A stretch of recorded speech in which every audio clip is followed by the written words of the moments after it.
White pisnaks kailo, hats machaychnat, kush can name to pajap nat schalhout, a hat suitis schalhout, Hils ulus tet, ul hastis quotet, ho yayatan kulquilton tet. Welcome back, everybody, for this gathering here. Moving a little bit slower today. I'm feeling it, but it should be a good last day. I've really enjoyed the time that we've spent together. Yesterday was really fun for me. The survey analysis, the breakout, I knew that there would be things. Oh, there's Lily's audio. Your audio's working now, Lily. You hear me now? Yeah. Yes. Okay. Don't know what happened. That's okay. But I learned some new stuff. So I'm really excited for our share out here in a couple minutes, to see kind of everybody's process and to see some different ways everybody interprets the data or the data or whatever you want to call it. But I'm going to go ahead and open it up for if any ANA staff would like to say anything, comment on how the day is so far, or not the day, but the event, or just some welcoming for our last day here as a group.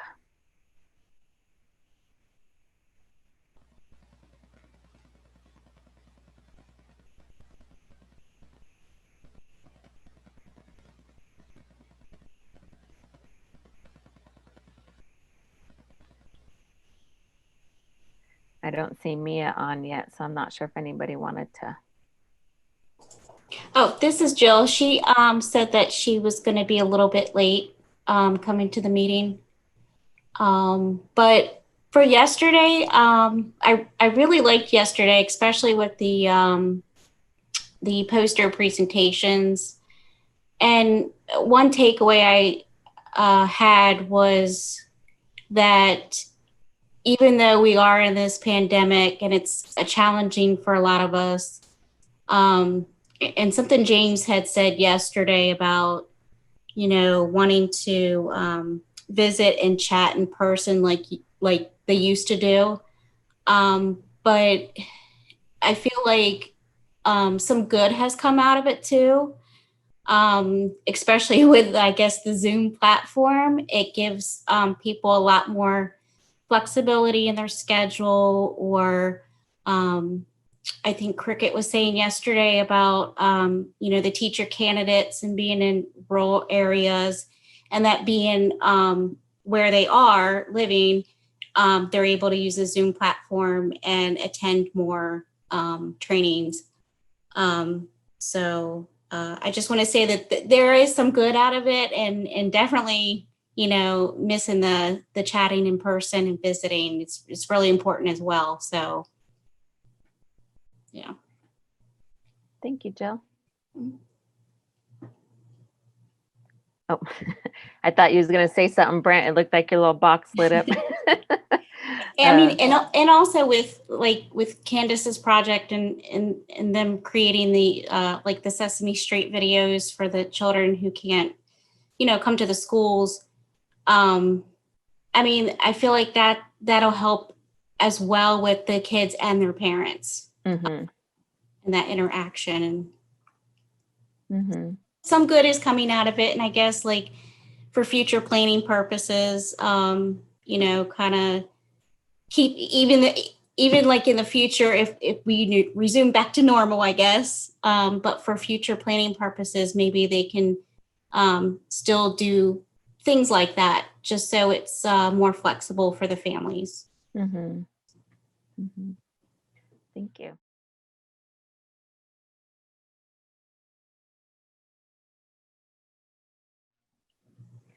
Awesome. So we're going to move in here in a second to our survey report out, but I figured I might not keep you in the dark anymore about what the event actually was.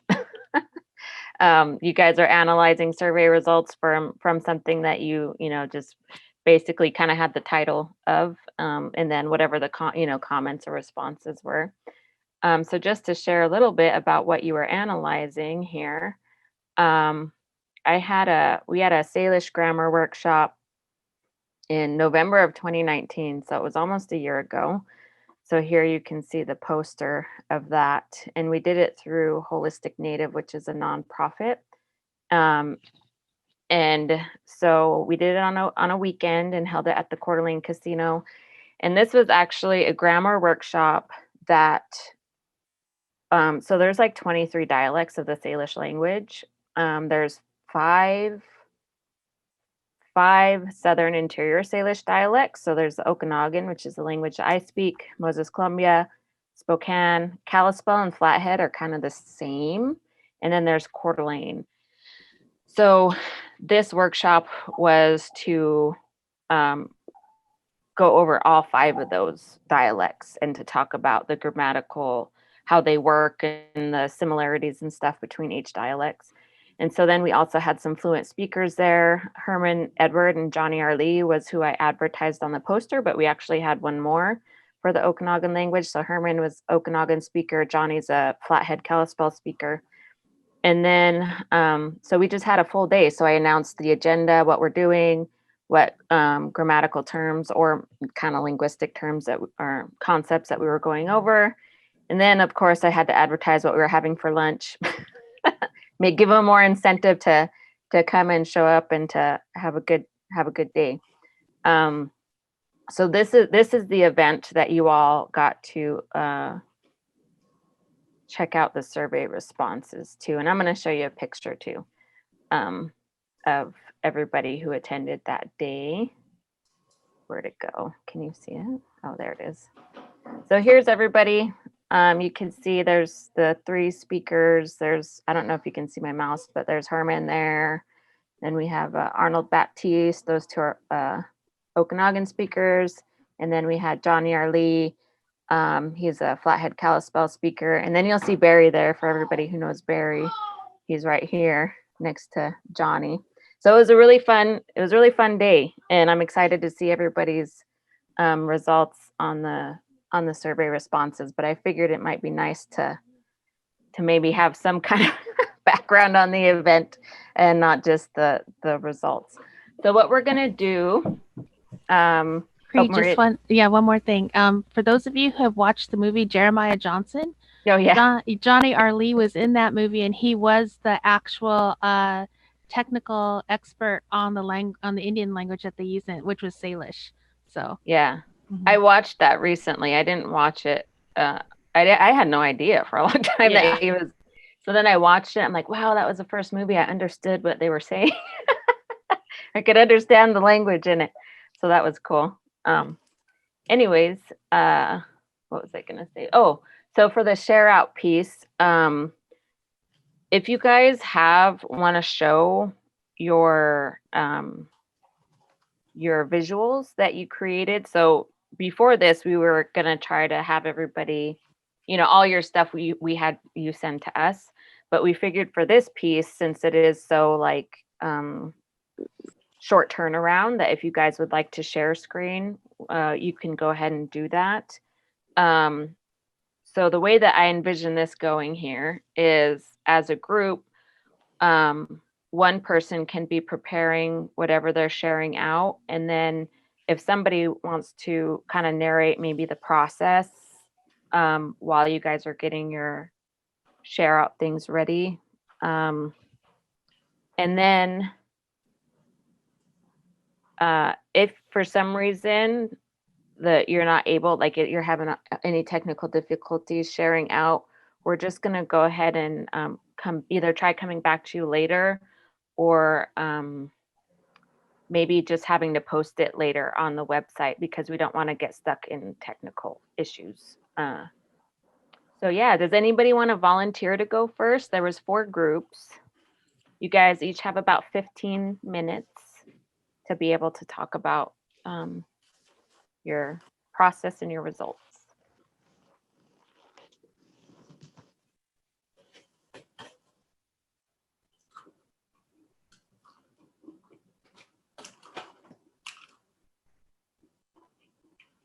All right. Gonna any, mini, miny, mo you here then.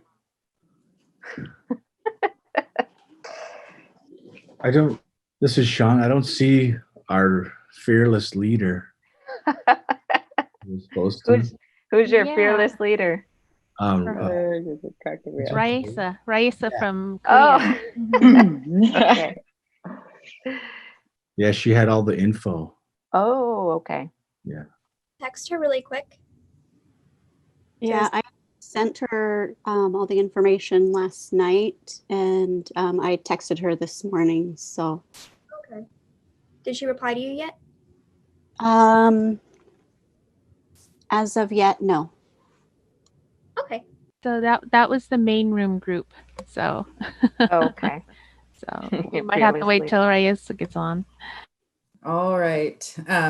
So I was, I watched the Zoom on my iPad and then I work from my laptop, but I can, so we were doing stuff on my laptop, so I'd have to share this. So I just had to open up the Zoom on the laptop. Well, I watched Cree's video about this activity, so I was glad I reviewed that video, and that was available on the Facebook NLCC group page. And so it kind of helped me be able to better understand the activity and to kind of like where to kind of start. And so we had who's all in my group now? We had Mia, and Jim was our helping with explaining everything. But and Lily was in our group, and Cricket was in the group, and then who else am I? Oh, where's Pam? Oh yeah, where's Pam? Yeah. So it was good. We had all work together. So I just kind of gave like a little retraining of basically of what Cree's presentation was, and we just went through it. And so we went through like number one, and we kind of talked about, we kind of like looked at, well, first kind of was, we caught off guard a little bit because we were like, well, we knew a lot of them were strongly agree, but we didn't have like the original evaluation to be able to say, well, what were all the options? Was like, so in your video, you kind of go over what the options are, but we were like, to make a bar graph, we only were able to like put down what the evaluation, what was filled out on there. So we just moved on with that, so Cricket worked on the bar graph. So she just went down number one. And I don't know, Cricket, if you wanted to talk about what you did with number one, we all like took numbers. So that way we all like worked on something and kind of was able to gather in the wordart.com. So, but we didn't use wordart.com for number one. Cricket, you could talk about the programs that you used. It was something new to me that I didn't know about. Visme, did you, I use Visme, but did you get a screenshot of it or anything that I sent to you? Yeah, let me get it really quick. I forgot about that. Okay. Because I did it on my desktop and. Okay, so I'm sharing my screen while I'm trying to.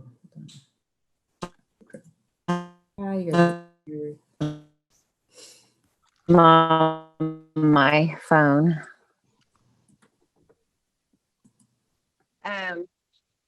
So I just rating webinar training, and I just counted the votes for each question, how many strongly agreed, how many somewhat agreed, and the NA. So anyway, the question was provided useful info, and it was 21 agreed strongly, and 7 agreed, and 1 was NA, and anyway, and so basically it's like about, looks like 75% that was strongly agreed that the webinar training provided useful info. The next question on question 1 was, did the participants learn something new from the webinar training and activities? And so 24 agreed strongly, and 4 agreed, and then 1 again, NA. So so that looks like about little over 80% strongly agree that they learned something new. So far, everything has been very, very favorable. The next question on question 1 was practical application to my language. And so they 24 agreed strongly, and 4 agreed, and 1 NA again. So anyway, that looks like about the same. About a little over 80% agreed strongly that that it had practical application to their specific language program. Then grammar instructions is needed, and I put need, but needed in my community. And so that was the 4th question on question 1, and 26 agreed strongly, 3 agreed, and that was it. That was all the surveys. That was 29 surveys. So anyway, that was about 90% agreed strongly that grammar instruction was needed in their community. So so if you want to look at that and look at it overall, then you would say that the webinar training was a good success, a very good success. Nobody just somewhat agreed. So so I you know, the graph kind of shows that. And there was something else I was going to say. I don't remember what it was. Anyway, so anyway, I guess that's basically it. Unless I can think of what the other thing I was going to end with. Are there any questions? I know Victoria is doing a great job showing the graphics, but I wanted to talk about our thought process, because part of the exercise was to, who is your audience in terms of who do you want to share this data and analysis with? So we definitely wanted to show the benefits of workshops like these and the benefits of our language program. So we wanted to be able to demonstrate to tribal leaders and to potential funders on our success. So so we actually didn't do question number, I can't remember, it was 3 or 4, because it, what could be improved upon, or what did you like the least? And we thought that was negative. So we didn't focus on that question. But then again, as we were finishing up the project, I think we looked at it and was like, oh, there's actually some really good information in what they like the least. We definitely wanted to use that question for internal program management and how we might improve a future workshop. So we definitely didn't want to ignore the question, but we wanted to use it more internally. But there were some benefits in that question, in that there was, the answers were like, there was nothing I didn't like. I wish we had more time. You know, like that was a negative. I wish we had more time, and that's not a negative. So it's interesting to ask those kinds of questions too, to see what you get. So I'll turn it back to Victoria to show our graphics. Okay. Or Cricket, or anyone.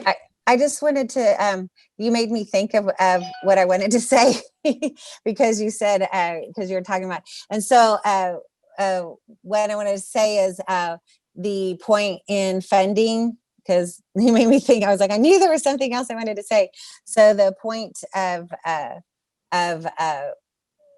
you know, why would you fund, if you're talking to, you want the buy-in to the program, and why would you buy into this program? And anyway, so those are and these are some of the reasons that you would buy into the program, because, you know, it would help, you know, it helps learn the language. Anyway, so it was the buy-in aspect that I was thinking of. And also the buy-in as far as the grammar. It's a tool. These are tools to use to help learn your language. And if people are second language learners, there are more tools other than just immersion to use, and they help with community learning. So anyway, that's what I wanted to end with. All right. So and for these ones, so we used the wordart.com for question number 2, because the rest of them were open-ended questions. And so for the responses we got, we just pretty much went through the process of copying and pasting them from the, well, first we did the PDF, and then we converted the PDF to a Microsoft Word document. And so then that way it was a little bit easier to copy and paste over. So we just kind of did that. And then once we got everything in a Microsoft Word document, we copied and pasted out of there, and went in, or copied out of the Microsoft Word document and pasted it into the wordart.com. And from there, you can make like different shapes, you know, what you want your word cloud to look like. There's all kinds of different shapes, different fonts that you can, and then it kind of shows, I think it's the top 12 or top 10 words that come up most out of the responses. And the bigger words that come up are the ones that would be like number 1. So it looks like dice was the number 1. And then I was like, well, should we keep dice, or do we want to keep dice? Then we were like, well, you know, it shows that they liked playing the games, you know, and that was the game that they liked playing, you know, steady, yes, use. So I don't know, in that wordart.com, it kind of gives you some options to, you know, if you want to take out certain types of words, I think like the and, or, you know, those kind of types, but grammar, learn, need, you know, we kept in the language, the words that had language in them, you know, so this is what came out from number 2, which I believe was like, what did you kind of like the most, or what did you learn the most? And if, you know, so this kind of gave a good idea of number 2 and what they enjoyed.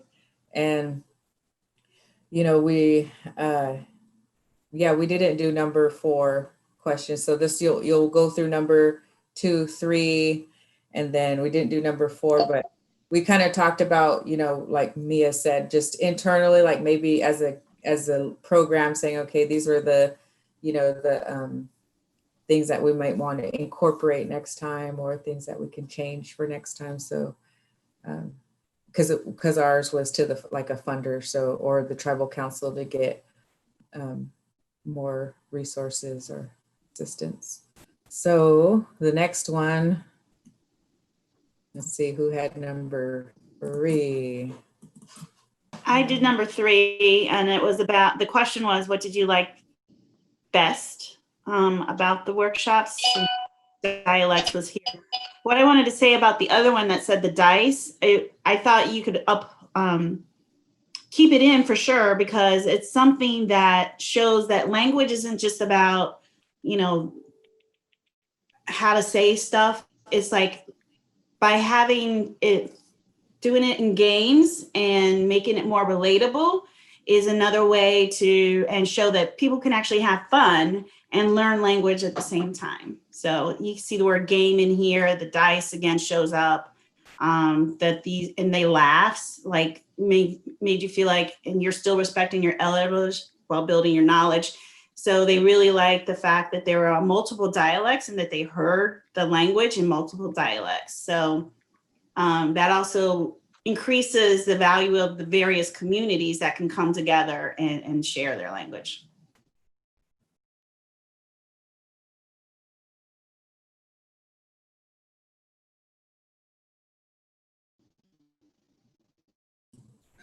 So this was question 5. Let's see, was it Pam who did 5?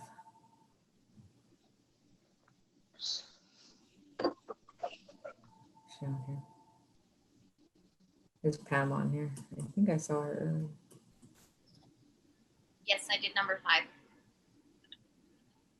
there anything you wanted to talk about it or wanted to say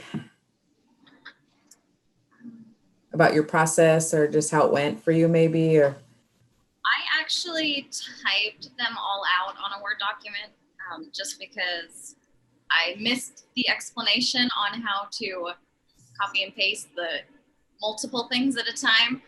And I'm a fast typer, so it didn't take very long. But yeah, and then just copy and pasting it into the wordart.com. It was really easy. And I just picked the number because I thought, why not? You know. But question 5 was, do you have any suggestions for future workshops? And most of them were, as you can see, more. Everybody wanted more information, more workshops, more time. They did say that a clip mic would be great. There was lots of mentions that there was no microphones. And so I'm assuming that it was probably just hard to hear. Otherwise, I mean, they have really good feedback for you. I have to say that on the microphone thing, that has been a consistent thing with our elders. It's like, and if we're going to be doing language stuff, we've got to have good speakers, good microphones for our elders to be able to hear us. Yes. Anyway, so ditto on that. That is all over. Everybody has that issue. Let's see. And number 6, I believe Lily ended up getting one done, but actually, yeah, number 6 was assigned to me. I had some technical difficulties, but Pam did it and finished it. And this is what she got. I did complete mine just a little after we finished the session. I sent it in, and pretty much mine is, you know, what Pam did here. I got good was what stuck out under the comments. And we had 5 that did not respond. We went through all 29 surveys. So this kind of, yeah, it was interesting to me. I had never worked with word art, but you know, once I got the hang of it, and I did, as Pam did, I just typed out the answers on Word document and then cut and paste it and copied and paste it. But the majority on here, you can see where it was good. And on mine, it had hers that stuck out as well. Love, they loved it, loved the workshop. It was very good, very good. They wanted more of the workshop. And we had one that did not comment, but several also said it was awesome. So it was a very educational experience for me as far as working with the word art. But I'm glad I was, you know, I'm glad I was able to at least, you know, work through that and get it done. So although this is not mine, this is Pam's. I didn't get mine added up here because I didn't know where to put it. Sorry. Lily, just so you know, yours is on our website. So we did get it. Yep. So if you go into the survey data report out tab on the agenda on our website, everybody who's sending in stuff, we're posting it up there. So if anybody wants to go and check out everybody else's later, it is available. You guys have any final thoughts for your group?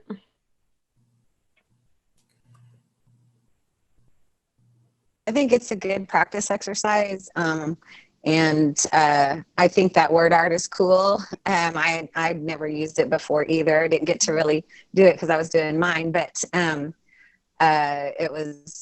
it looks pretty neat. And I like some of the stuff that was said on the last one about elders and time and some of the words that popped out, kind of not all the way out, but on the bottom, medium sized. And I think, it's good training. And also, if you look at it and you want to evaluate it like for a buy-in, these are good visuals to show if you're sharing it with your chairman or your tribal council. It's a good way to say, to say, hey, this is what, people are learning, what they're commenting on, and it's all positive, and we want to continue it.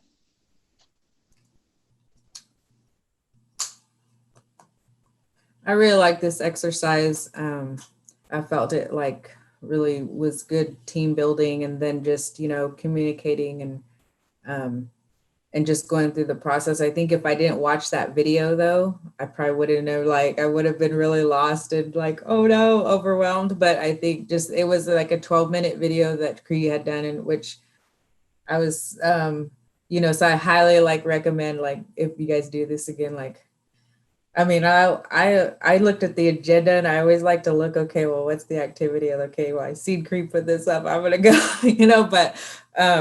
but yeah, I thought it was a great activity, and I would, like to do this with our staff. So definitely. We were glad we had Victoria on our team. I was a little nervous with doing it. I was like, okay, I'm, but having to, but it was good.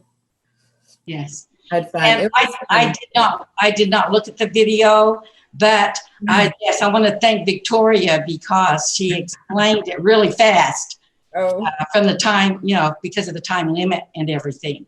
So that was, it was good that you did help explain that. And it is a very good tool to use.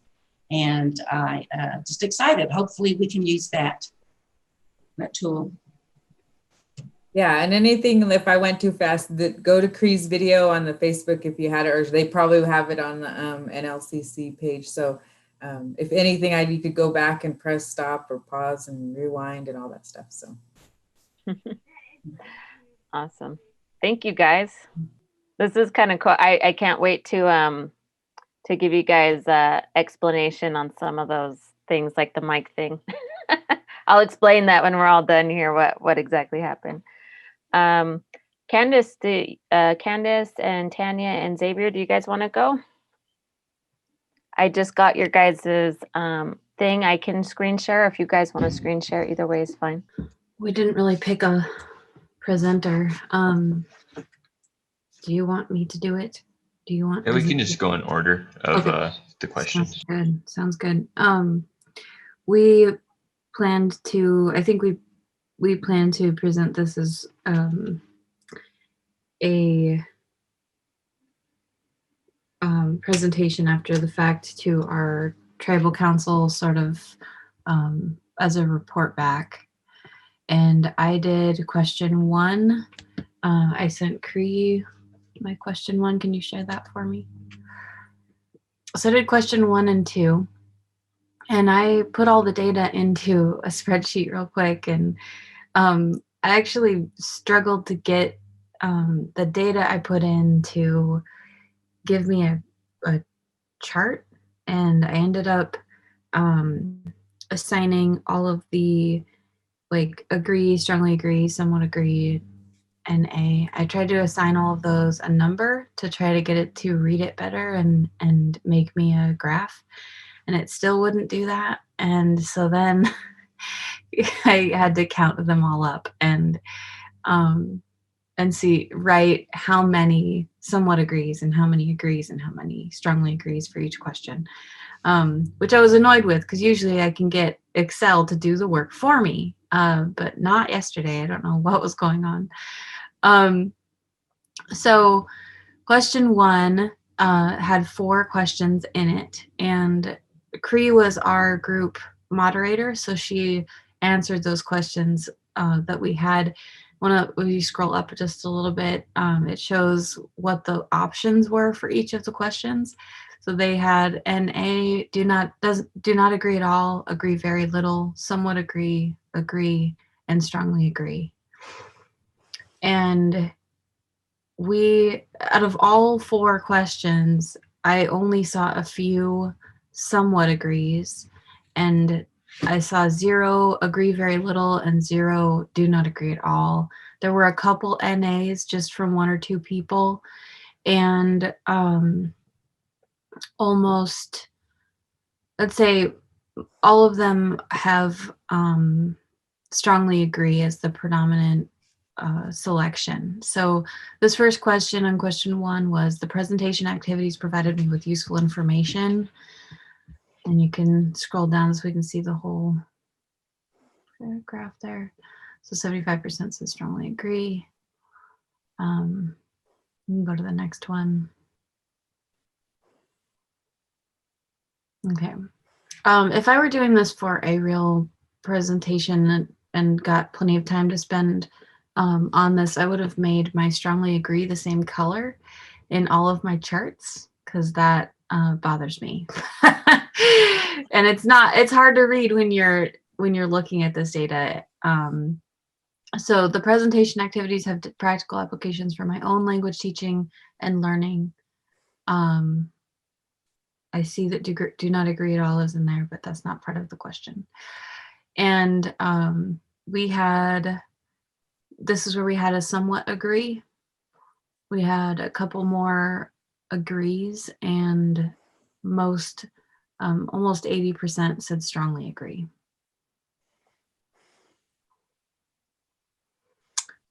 And the third question in question 1 was, I learned something new from the presentation activities. And again, almost 80% said strongly agree. We had 1 probably say somewhat agree, and a few more say agree. And I think that 1 person is NA.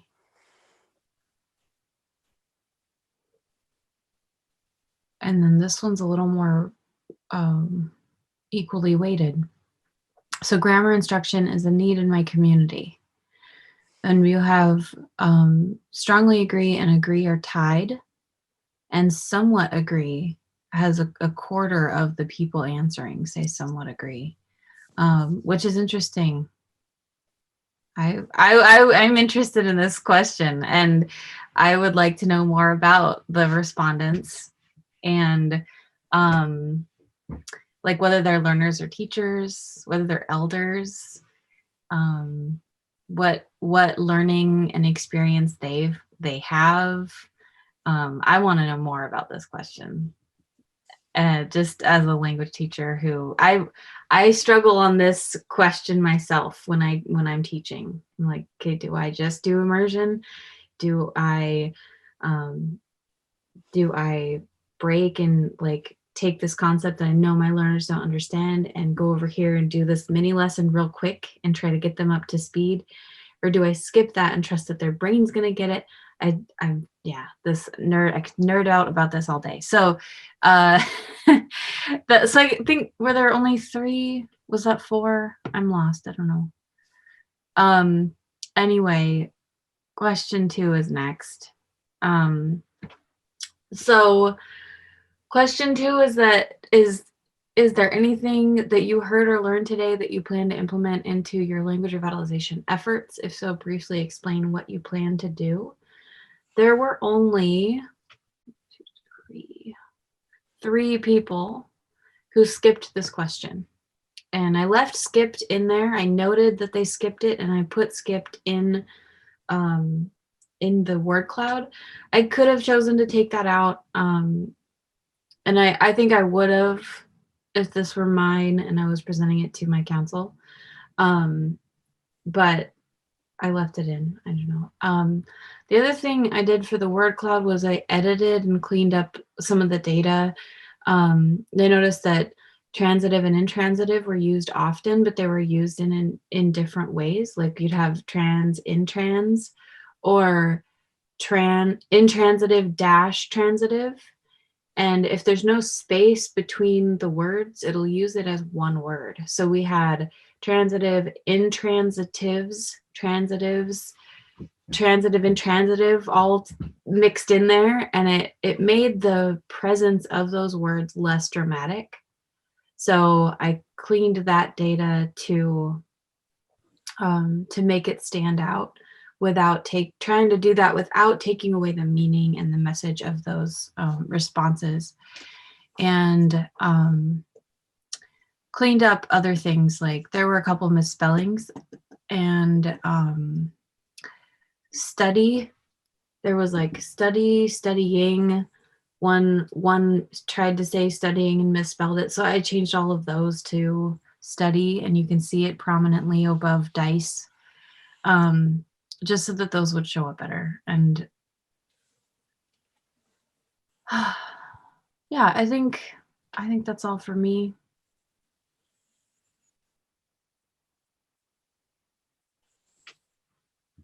Okay, this is Xavier. I did questions 3 and 4, and I kind of did the same thing here. Hold on, I'll screen share.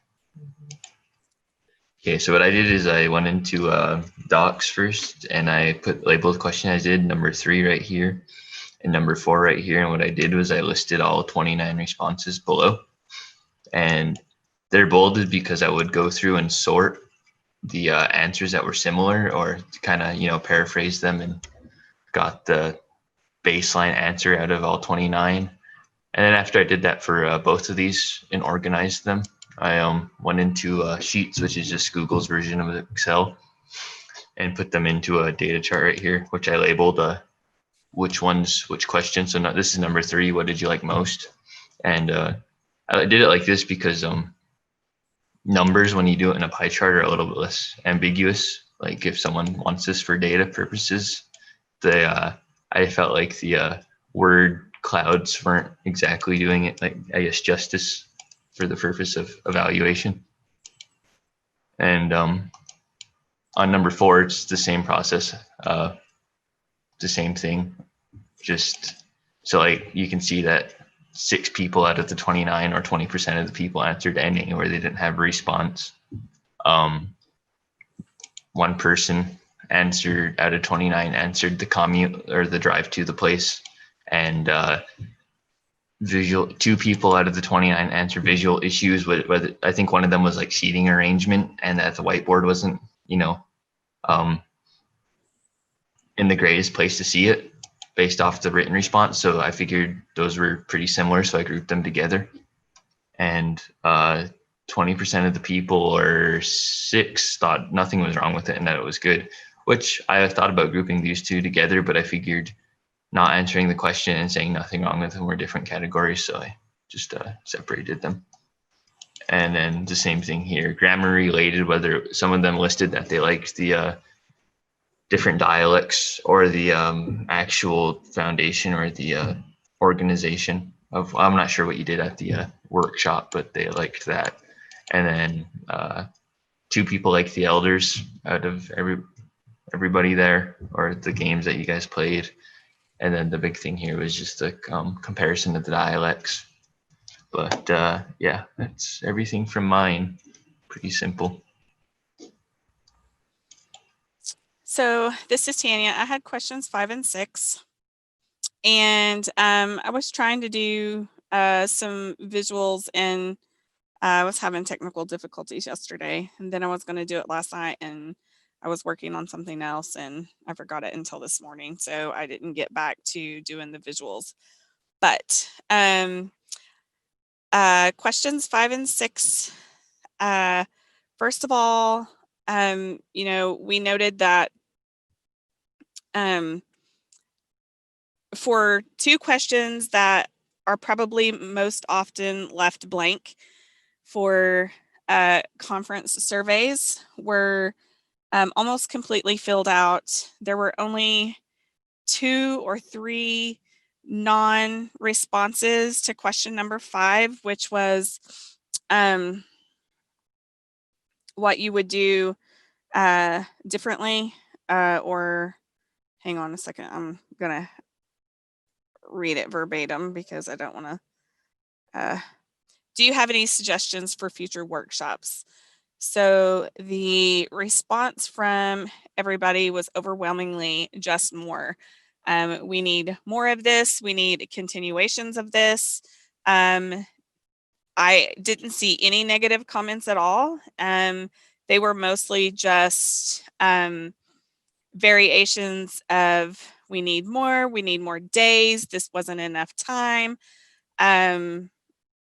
Please do more in-depth over a longer period of time. So everybody overwhelmingly appreciated, it feels like everybody overwhelmingly appreciated the conference. And on question 6, the question was, is there any additional comments that you would like? Most of those comments were related to, I loved seeing elder fluent speakers. There should be more teachers like you. So everybody appreciated the presenter. And the one comment that was repeated multiple times in question 5 was, need a clippy mic, get Cree a mic. So I'm not sure what the source of that was, whether she couldn't mill around the whole classroom, or whether people couldn't see her well or whatever, but that was an overwhelming response to future conferences. And in question number 6, there were lots of awesome job. Somebody said seeing her parents here for the conference was very inspirational. Thank you so much for doing this. I loved this workshop. You did a good job with such a short amount of time. This was awesome. Look forward to more in the future. So just an overwhelming positive response to the conference. And what I would say to that in real world translation is that Cree is a good presenter, and she's engaging with the audience, and it makes it super helpful, and it makes people want more. And if I was presenting this to my tribal council, I would say that we need more conferences like this, and we need to continue engaging the same presenter. So that was my take on the questions 5 and 6. I think it's really nice to hear it said like that. Like, to hear those whole responses. I got much more of an understanding of what the answers to question 6 were from you saying those examples. I think it was, there were some really nice comments. In Cree yesterday, you said that you hadn't really sat down to look at all of the data.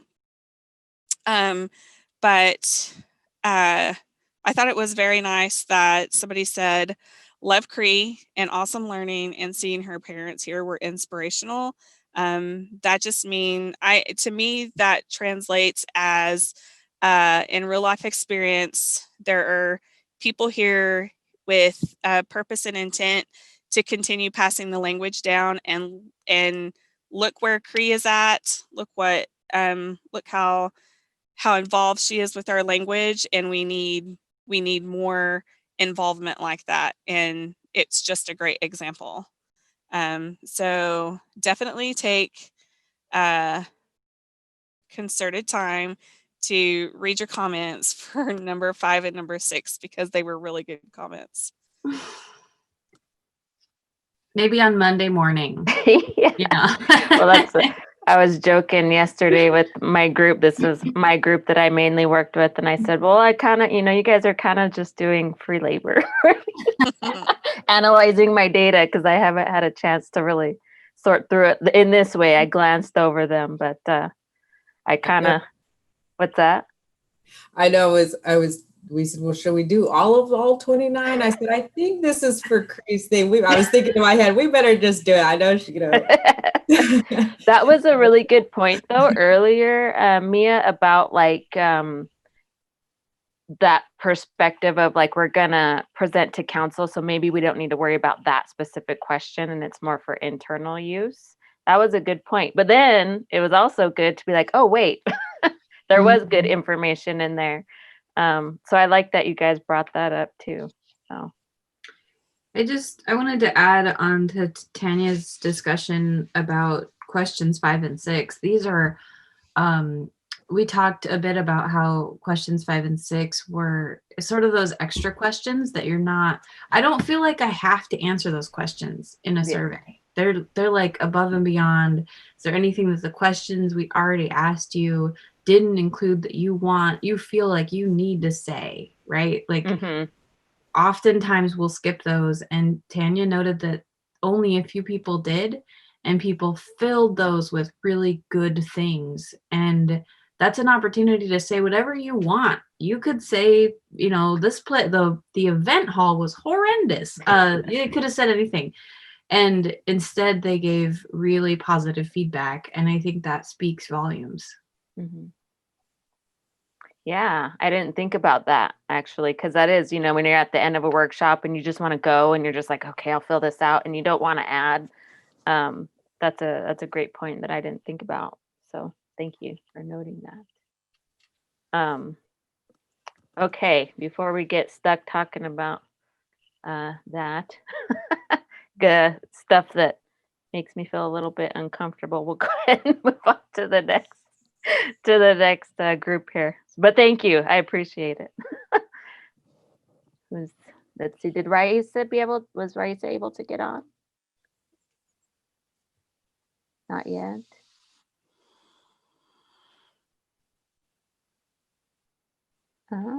Okay, so we have 2 groups left, and since we had last minute organization of the groups, I forget who was in what.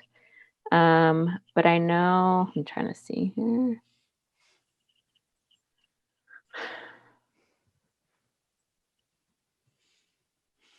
Let's go with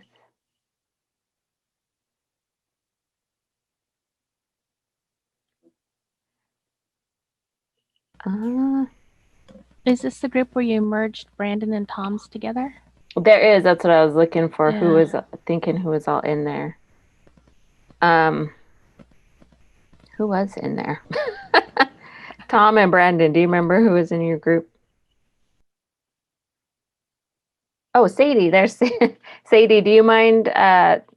Oh, yep, there's Mariah. Okay. Popped on your camera. I'm like, who was in there? Good, okay. This was room 3, right? I think I was in that one. Oh, that's right. Yep.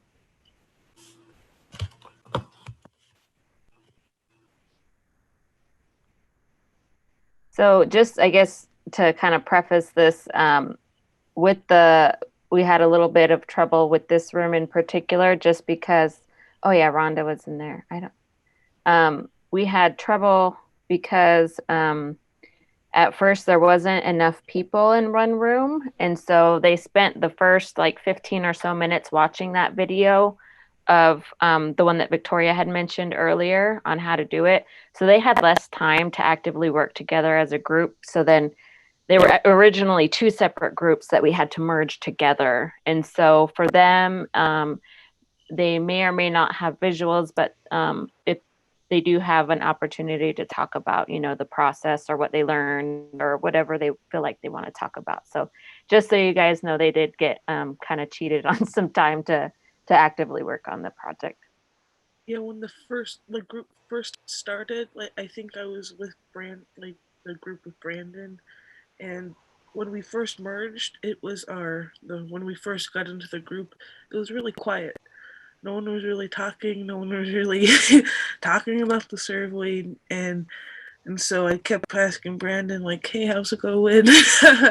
Are we supposed to do roles? The communication process for our part was really, it gave me a lot of anxiety, but I was trying to prompt people to talk. And so as soon as Cree came in, I'm like, Cree, hey, how are you? And so, but as soon as we merged with groups, I saw one of my fellow colleagues. I'm like, oh, Mariah, hey, how are you? So I guess we got to engage a little bit, but the process on my part, it was such a learning curve, and I guess it kind of brought me out of my shell to kind of prompt people to participate and whatnot. But it was fun, but I was really shy at first, but yeah, I don't know if Mariah has any input as well.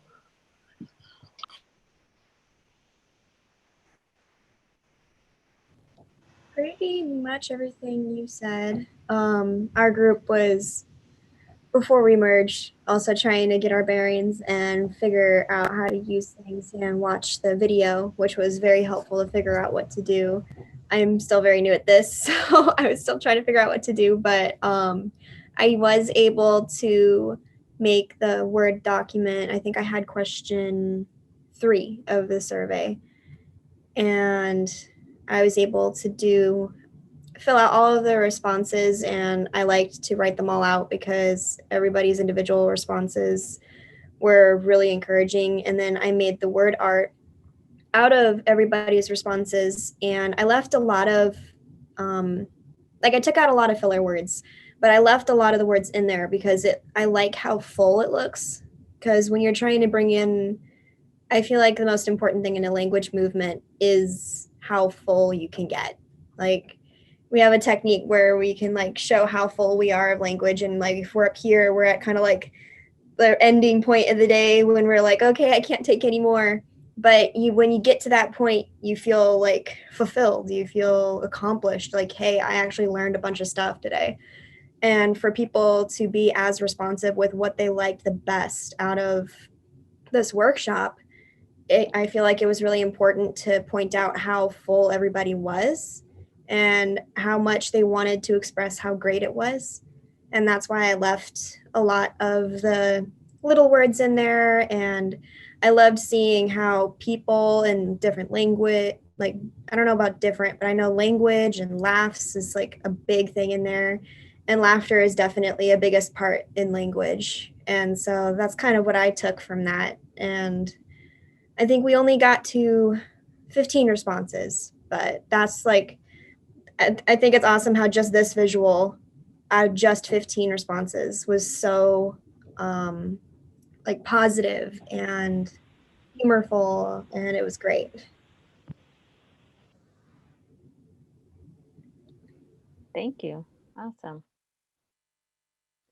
I know, I don't, oh, there's Sarah. Sarah, did you want to talk about because I think you did these ones, right, at the beginning?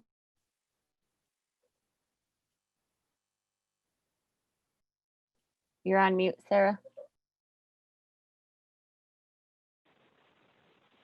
I just went through and used the Canva thing to, kind of make pie charts with this stuff. I don't really know what to say. I'm kind of a little brain dead right now, but after doing this exercise, I am going to use these tools to do our CRA results because we had them set up totally different. But I think with this exercise, I would probably say it would be like a presentation to for a partnership or somebody, if I were trying to get people to jump on board with us. I think this is the survey results. I mean, that's what I would use it for.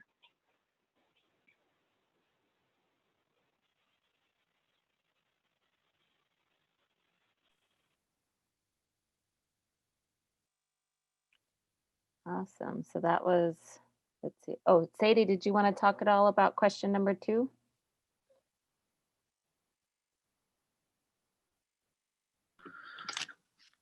Again, not this was just kind of last minute. This is all really new to me. I just started working on surveys this year with our part of the grant as well, and so it just again, it was just a learning curve, and I hope to rewatch Cree's video that she had sent out for this as well, and maybe to take those skills and whatnot to our future surveys for our community. That's really as much as I got to say. Thank you. Okay. Awesome. Thank you. Like I said, I felt really I felt really bad about, the group and the having to just figure out the logistics of it first. So you guys really did have less time to process and to do it. But I mean, this is great. You guys were able to come together and produce a consolidated document with as little as time as you had. I'm really impressed. So awesome.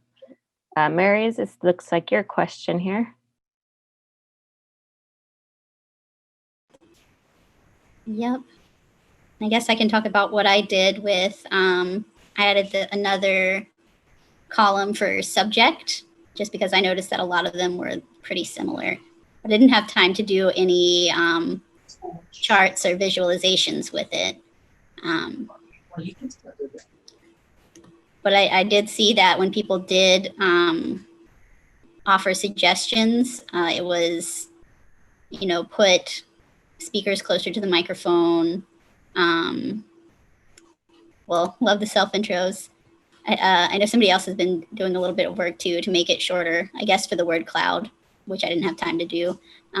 But this number 3 said love the self intros, but also that it took up a lot of time that could have been taken up with the topic of the workshop. But yeah, most of them were time, or they thought it was all good.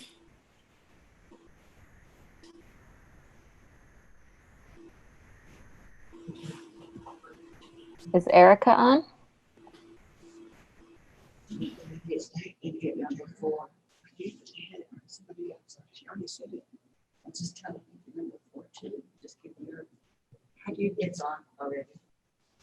This is Rhonda.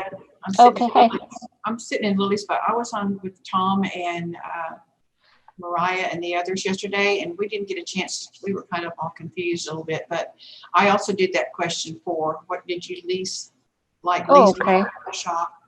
And we were trying to do the word art, or I was trying to do it with, and I had to have Sunny help me.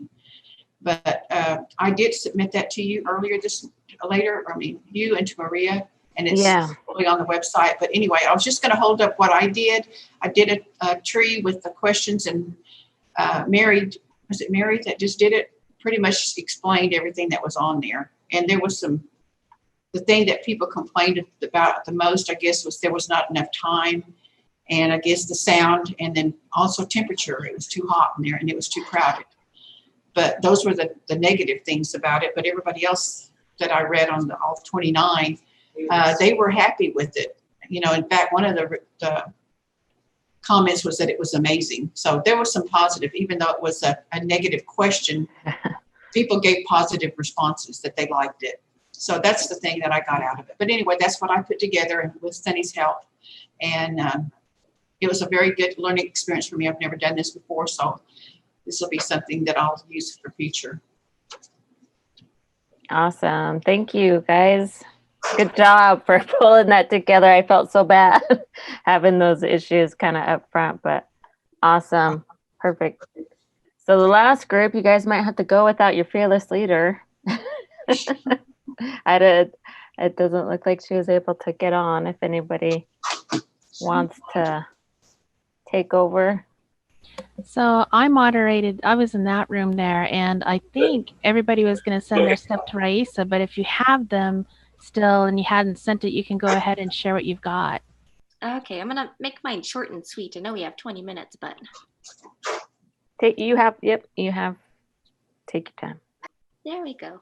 So the survey results are about a Salish grammar workshop, and it was November 13th, 2019. It was from 9 in the morning until 5 in the afternoon, unless I have 9 in the morning to 5 in the afternoon. It was one day for an entire workshop. And so it was to help the learners deepen their understanding of the underlying mechanisms. And they had fluent elders there. So that's a little bit of backstory. here's for question 1. And so you're going to see a lot of colors. There was a little bit of confusion about them. So you could see a lot of people strongly agree. And this is the majority of the respondents. So I really liked what Sean did for a question that had this many items in it. So he did question 1A. The presentation/activities provided me with useful information. Question 1B. So he put an order to it. And Ty put this into a nice little graph. And so you could see a lot of people strongly agree. Oops, go back, sorry. And not applicable or skipped. And I'm kind of confused on this one, but this is one of those ones where people kind of didn't really spend much time on it. They just kind of went through it. They were enjoying, like they were still riding the wave of excellence from the day. So they're like, yeah, I strongly agree. And so this question, we didn't really get much out of it. And then for the people who didn't agree all that much, we'll see their comments later. So that was question 1. Question 2, this is the one where we had to skim through it and kind of summarize and pull out the meat. So, is there anything that you heard or learned today that you plan to implement into your language revitalization effort? If so, please briefly explain what you plan to do. And so this one kind of hits on the lines of a lot of the other answers. So there were 29 survey respondents, and a lot of them sounded like this. And this is one of the ones that I really liked, and what people who would put on the workshop would look for when they review survey results. So I know quite a bit. I thought, but no, there's tons more. Things I want to go home and ask about are definite/indefinite nouns, strong/weak roots, and I can't say that one. Transitivizers. Okay, so that gives you an idea of what the workshop was about and what people are looking for. So this sounds like it's coming from a person who's fluent and on a higher scale. And they still found something to pull out of the one-day workshop. This one's a little fuzzy, but I really like the visual. So question 3, what did you like best about the workshops? And so people really enjoyed learning about Salish sister dialects at the workshop and other enjoyment. Cool. So knowledgeable presenters, they had a lot of elders there. That was awesome. Laughing. When we get together, we all had a good time. That's what I'd assume they'd say. Games. Those are good because brain breaks. Learning about sister dialects, their similarities and differences. There we go. So that's another word. That's a pattern phrase. You see it pop up here and you see it here again. And this is the highest ranked one. And so it's on a scale of 0 to 9. Oh, there we go. Okay, don't laugh at my word cloud. I did it wrong. What did you like least about the workshop? I did this word cloud wrong, but I kept it because, oh, hey, go back. Sorry, technical difficulties. I kept this one in here because this big word in here is the one that stuck out the most, even with the funky little word cloud generator I used. And where is it? There's another one in here. I'm trying to find it. So you'll notice that time, it was a one-day workshop intensive. Those people were champions. They were able to cram all that into one day. The presenters were able to put it all together and make it work. And Clippy Mike, Cree, I really hope you got your clip mic. Question 5. Do you have any suggestions for future workshops? So this is one where usually you try to look towards data trends, and open-ended questions are kind of difficult because SurveyMonkey doesn't really generate much. Like it'll put it into a word cloud itself. And so I had to look through and kind of pull out the one that popped out the most or made the most sense. A lot of people by this time of the survey, they just kind of skip the question. So do you have any suggestions for future workshops? So do more practice with the different paradigms, small group work for these paradigms, so we can have more opportunities to practice. So practice, practice, practice, and repetition is key. And they didn't have enough time. So that's the biggest, that's what I pull out of this question. And maybe there were circumstances around it, but yeah, that's the majority of what the respondents were saying. They were hungry for more. Oh, sorry. Alrighty.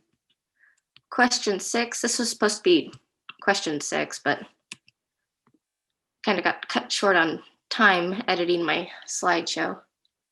And question 6 was skipped a lot, so hold on. Alrighty, well, that's about what I have.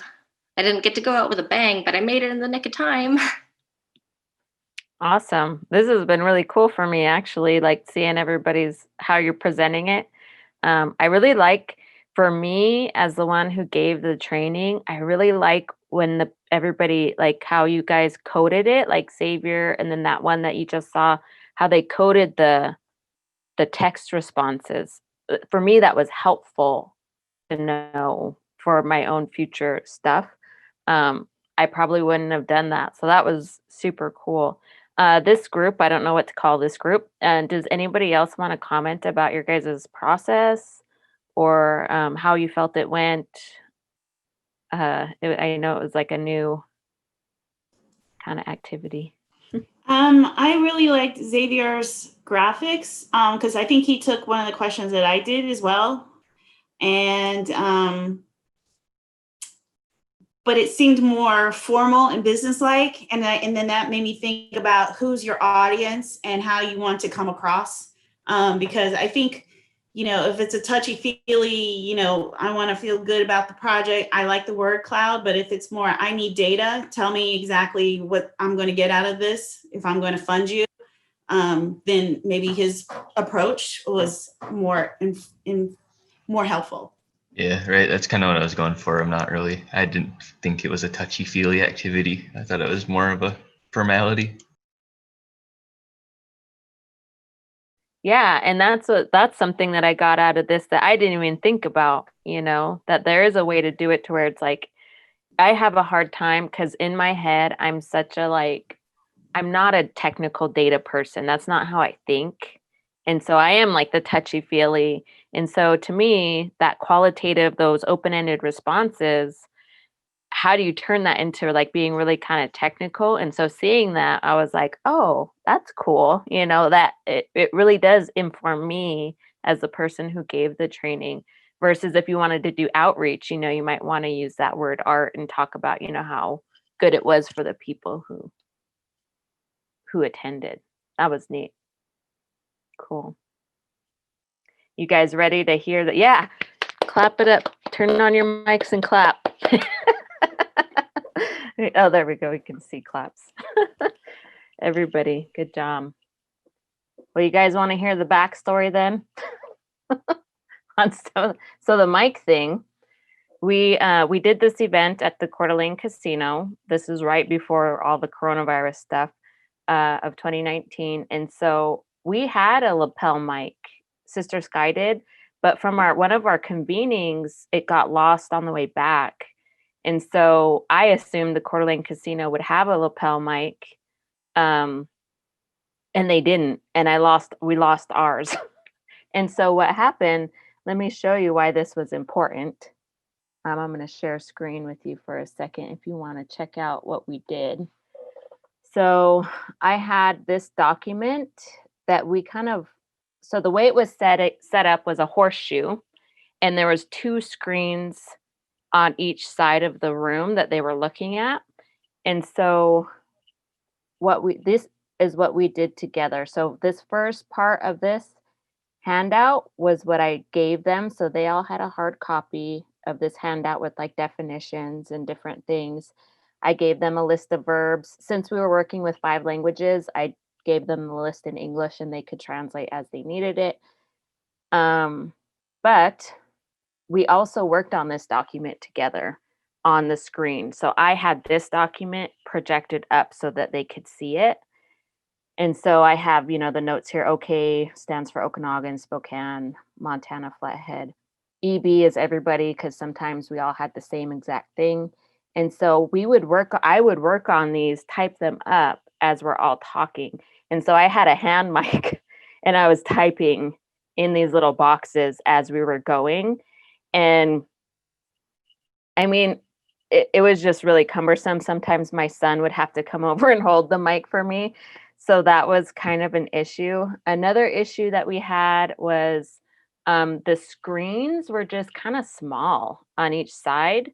So it was hard for people to really see very well. So you'll see here, we actually went through different boxes. So like the intransitive imperatives, which is when you tell somebody to do something, we went through each language and did those little pieces. And then we would do a game. So you'll see here, we would pick the verbs and then we would play a dice game. And then I would write down, I would type it up, whatever the dice came up, they would conjugate and I would type up the answers. So you see here, Spokane, Flathead, Okanagan. And so we'd all do it kind of as a group as they're playing the dice game and stuff.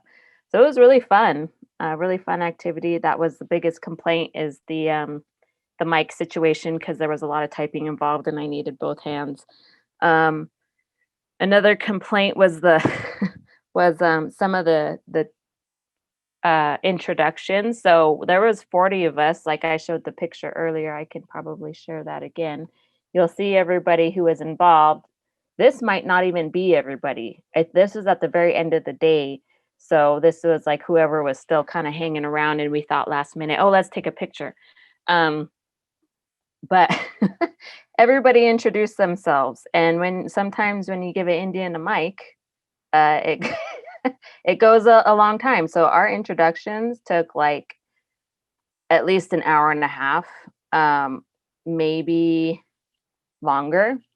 So that was something like, and people loved the introductions, but they said, maybe if we have introductions like that, do it on a 2-day event, not a 1-day event where we're really trying to get to the meat of the activity. And so that's reflected in those survey results as well. What was another thing that got brought up in the surveys? Oh, did somebody want to say something? Okay. So here we have, can you see my my mouse? You can? Okay. Yes. So here we have Herman. He's a fluent speaker. Here we have Maxine Baptiste. She's a second language learner, but she's a linguist. So she has her linguistic master's, in at least her master's. She might have a PhD. I'm not sure, but she's a bona fide linguist. Here we have Arnold Baptiste. He's a first language speaker of my language. And then Barry, you guys know Barry. I mean, he's really knowledgeable. And then we have Johnny Arlee, who's a first language speaker. And then we have Audra Vincent, who is a second language learner of the Coeur d'Alene dialect, but she's also a linguist. So in this room, we had 3 first language speakers, 2 actual linguists, and then myself, and Barry. We're kind of like unofficial linguists for our languages, but there was a lot of knowledgeable people in that room. Very few were kind of in the beginner. I think most of them at least has a year under their belt, but everybody was ranging at least 10 years of language experience. So yeah, I think that's all the backstory of kind of the event and how it went, and how you can see those results kind of reflected in the activity. And one of the comments was like, my mom and my dad, this is my mom in the red, this is my dad over here in the little suit. And he works there, so that's why he's all suited up. And then there's me, and then there's my son. So that was another comment that people were talking about, how it was nice to see my mom and dad who are language learners, and then you have me, and then how I had my son there involved with me. That was another comment that I kind of noticed you guys were talking about in the survey results too. So anyways, it was fun. And I really thought that this activity was super cool to get everybody's perspective on it. And it's really neat seeing how accurate it was, like from what you guys were able to pull out. Like I could say, oh yeah, that it makes sense that those answers would come up. So anybody have any final thoughts or questions? Or we actually recorded this event too, if anybody's interested to see how we did the grammar thing, especially with multiple dialects. I know some of you guys have like Alutiiq has like sister languages is like similar. So if you guys would like to see that, we have that recording too. I think I liked this workshop piece here and seeing all the different ways that people interpreted the data. We were all provided the same data, and I saw a bunch of different ways of interpretation, different kinds of, even just like the different kinds of graphs, and it was really eye-opening. I thought just sitting back and especially on the open-ended questions, everybody's instinct on sort of drilling down further was really cool. You guys were really trying to really interpret the data. It was fun to watch you guys sort of share your process. Thank you. I thought from evaluator side, I thought that was great. Did anybody have any thoughts as far as like the way that we could have structured the survey better? Like any improvements on that piece of it, you know what I mean? Some of the questions were kind of repetitious oh, no, the go-to one, it was a short survey, it was short and sweet. And so I just recommend making it so the participants can't skip questions. Right, yeah. Thank you. All righty, if nobody has any further questions or comments on that, we can move along into our next item here, which is, I'm just trying to see which inspirational moment it is, and that is Cherokee Nation. Good afternoon. It's afternoon for us now. Anyway. And look, Wade is here, and he's me. We have a video that we would like to share with you all today. It's a trailer for a cartoon, an animated series that we've been working on for about a year now. I mean, the brainstorming started happening about a year ago. And I think what's most important about this, aside from the exciting product and the momentum that it will create, I think is the partnerships that were created through this project that were really exciting. Yeah. And really we got to create some new allies. We know that sometimes we really get focused on creating language warriors, and as much as we need language warriors, sometimes not everyone's going to be a language warrior, and we occasionally get into the habit of just discarding that person, wanting to discard them because they're not as passionate as we want them to be, or they're not willing to lay in front of the train like someone else might be.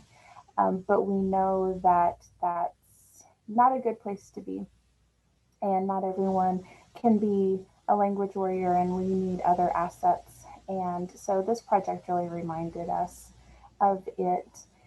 As far as animations are concerned, we've been trying to do those for many years now, probably close to 20 years. There's been some claymations that kicked off a while ago, and there's been creation stories that were done through claymation projects, and those are exciting for the time being, but we're still showing those 16, 17-year-old claymation videos with the really poor audio quality and creation stories that the children have heard time and time and time again, and it's just not as exciting. It doesn't captivate them. And for our communities, when the TV was introduced, I hear stories, because I wasn't personally there, but I hear stories of when someone in the neighborhood or someone in the community got a TV, then they would sit around and watch shows on the weekend and that sort of thing. And so that was really what brought English into our homes, into our communities. And that's when we started to see a decline, and a major decline. And so we know that we needed to find a way to reclaim that and to reclaim media for our youth. So it's been a long time coming, and we've done a lot of projects internally, and we have lots of talented people that have been really put their all into it. But this has been our first project that we've been able to contract and hire the professionals, and they've been really willing.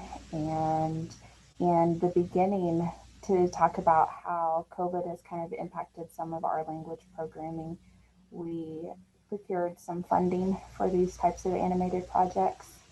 And I kid you not, like 2 days before we got sent home, the contracts were finalized and they lacked one signature.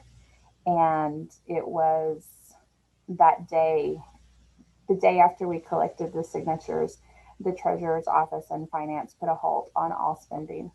And up until that point, we had been working kind of under the table a little bit, and these contractors were like, we still want to get some creative momentum and get some characters on paper. And a lot of the work that happened in the beginning was, but they really wanted to, establish themselves in the project. And we just kept working, and they just kept working. And by that point, we had their buy-in. I mean, you all, I don't know if you've ever met Howard Payton or not, but he works with us, and he is really good at bringing folks into projects and captivating their hearts and attention. And so we got to move forward. And I think had that not happened prior to COVID, then a lot of these things really would have come to a screeching halt. But to circle back around about building allies, this project is really about that for us. So I believe Brandon has the link, and if we can go ahead and watch that trailer. Seonagat, I'm Chuck Hoskin Jr., Principal Chief of the Great Cherokee Nation. Last year I announced the creation of the Durbin Feeling Language Preservation Act, a monumental effort designed to help preserve and restore our precious Cherokee language. Today I couldn't be more proud to share a sneak peek into a very exciting product of that act, our first ever Cherokee-produced animated series in the Cherokee language, Inagei. Please enjoy this short clip, and if you can, make plans to watch the premiere of the series' pilot episode at this year's Cherokee National Holiday. Waddell.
Brandon. This is, it's just so exciting, even to watch it again. I mean, my kids have, they really every time we would get a version of the script or a version of the animatics, I'd show my kids. I have a 4-year-old and an 8-year-old, and they would always have questions. And they are, I mean, kids these days, they dance to everything, I guess the TikTok craze. And so they've been like putting together this dance to the theme song. And so I know that I think that it really will captivate their attention, and we hope that this can really establish the language in different medias now. And we're really, really excited about it. But I wanted to talk about the process a little bit, and also have a couple of minutes for time for questions, because we've learned a lot along the way, and we really just made it all up as we went along. But another really important, kind of, I guess, inspirational point that I wanted to make in this project is this is one of our first big projects that we have had a collaboration between first language speakers and second language speakers. And so the voice talent in this pilot episode, eventually we will continue to add characters, but we started with 4. 4 is important to us. And so we started with 4. We have 2 first language speakers and 2 really strong second language learners or second language speakers. And one of the deer, Ani, she's my favorite character personally, but the voice, Ani is played by Nais, Lauren Hummingbird, and Lauren Hummingbird was one of our first graduates from our language immersion school. So she's really come full circle. She was in our charter class, our kindergarten charter class, and graduated through the 12th grade, and is now a teacher's assistant at the school. And so that's really exciting to be able to see her come full circle and to have her represented in this project. I think that it's most appropriate, but it's just been exciting. But like I said, creating the allies with the production company that is local, and Oklahoma is just in a good place right now where multimedia companies are popping up here and there, and we've just tried to capitalize on all of it, but creating relationships with production companies, and through them all of their subcontractors. Yesterday we saw some prototypes for figurines, so those have been fun, and they built little collectible cases for the figurines, and it just goes on and on and on and on. And so to create those allies for our language programs, so that we don't have to spend our own time and our own energy doing all of these things when they're experts. There are brilliant, creative people that, as long as they buy into our mission and they buy into our vision and let us consult along the way, or where we get to hold their hands throughout this, then I think we could come up with some really meaningful products that will carry us as we move forward with children programming. And so that's been really exciting, and that's been some of the most important part of this project for me. And on top of, we've just been trying to do this for 20 years, and we finally have got to. Wad, do you have anything to add? I think you covered everything. The only thing that I would add is that what we lacked in the past was financial support. And once we were able to get that, we were able to produce a pilot. We had a lot of ideas. We've been planning this for a long time. And if the pilot is successful and popular, it will be cheaper to produce successive episodes, and hopefully we'll have an entire season soon. Yeah. And of course it was not a cheap project, but establishing relationships with the right people so far, no one's received a dime. I mean, all the work that they've done, I mean, they really haven't. And so the production company that we worked with went out and procured matching funds so that we could really get the biggest bang for our buck. And they were able to find some matching money elsewhere. And hopefully, if we can find the right people to distribute, then we're trying to keep all of our options there. But Netflix, we've talked about, or our production company has visited with Netflix. Of course, everybody wants Disney, but right now it will be an online distribution and just YouTube. And this will premiere, our national holiday is Labor Day weekend. So today we'll actually receive the final rendering of the pilot episode. We'll be able to make some tweaks to it, and it will premiere in a drive-in event on Language Night on September the 4th. So that's exciting. Awesome. I have 2 questions. Yes.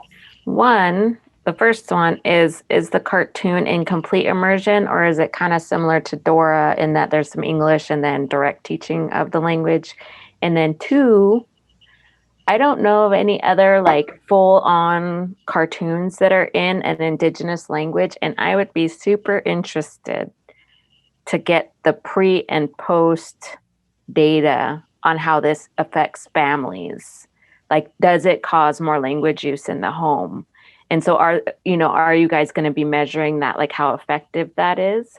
Because I think there's going to be a lot of factors to influence, like I know your guys' language, you have a lot of really solid programs in your community, like the immersion program and then the CLMAP program and then, various programs. So I think that you guys are like prime for this to be really successful in like the homes and kind of even pushing it further out than how it already is in your community. So I was just curious if you guys have a plan to like measure that, because the rest of us want to know how successful something like that is. I know that has been that's been really important for Ryan, and we've got a couple of others and who want to track really the ripples that that this create. And some of our post-production activities and some of our expansion marketing ideas include readers at multiple levels.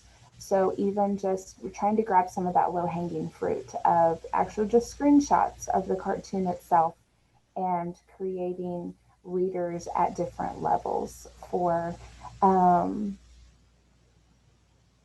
the immersion school and for other platforms as well. And so those could be downloadable and they could go to our public school systems too. So we have it. We would like to be able to repurpose a lot of these cartoon characters because they were created by us. We own them.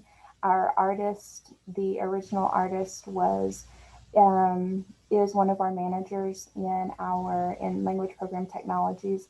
So we'll continue to create characters and reuse those in teaching platforms with the school. So our immersion school, the decision for this year was to go 100% virtual, at least for the first semester.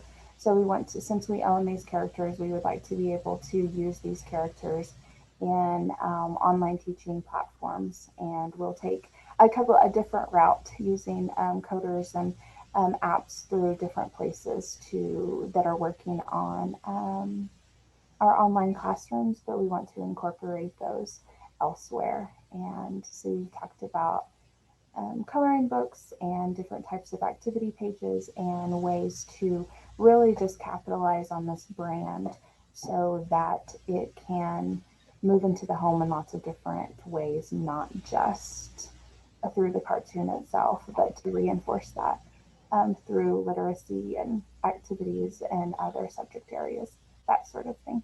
And I can't remember the first question. Oh, is it full immersion? I think Harry kept saying, ouch. One of the little roots. So the floating orbs are actually roots. and the bear is wearing it's his medicine bag, and so the roots get away from them in this episode, and they have to go and find them, and one of the roots is mischievous, and so he like pulls his whiskers or something, and he says ouch, and I couldn't get him to say owie or ayo, which would be more appropriate, so I think that's the only English reference in the cartoon. So our baseline for measurement is there is very little to no at home transgenerational transmission of language. So so our pre-test is dismal, and in any sort of metrics we can get after we have some traction will definitely support our goals. Cool. I'm excited. I kind of think we need a whole little separate, what are you guys doing?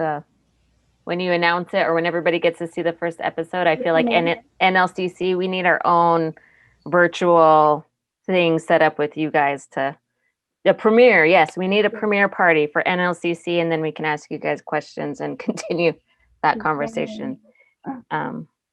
But yeah, so I don't want to cut off Kiowa for their inspirational moment. So we'll go ahead and move along. But I'm excited for you guys, and I'm really interested to see kind of the effects of that. So we'll go ahead and turn it over to Kiowa.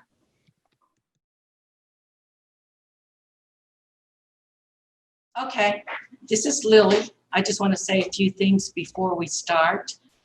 I want to thank all the other programs that have shared their inspirational moments. It was very inspiring, and I enjoyed it. I especially, what really took to my heart was the young man from the Cherokee presentation, Sean Duncan, where he made the full circle. Well, we have some new staff here in our program, and we have made the full circle. As for me, myself, I grew up in a very traditional Kiowa family. My parents, they spoke fluent English and Kiowa. My grandparents spoke very little English. My great-grandparents spoke no English. And I grew up, and the rest of the staff grew up with that surrounding also. So to know that we are a part of reviving the Kiowa language is to me very, very emotional, because I knew it, I learned it when I was younger, and then I lost it because my parents did not teach it to me, because they were taught in boarding schools. They were severely disciplined if they taught their native language. So we were told to survive in the white man's world, we need to be educated. So my parents did not speak Kiowa to me. My grandparents did. My son took the Kiowa language class when he was a senior in high school. So he knew it, and I did not know it. He could speak with my parents in the Kiowa language.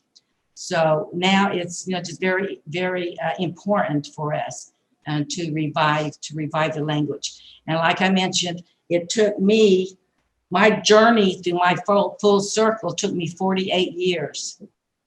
And now I am at the place where I can help revive the language.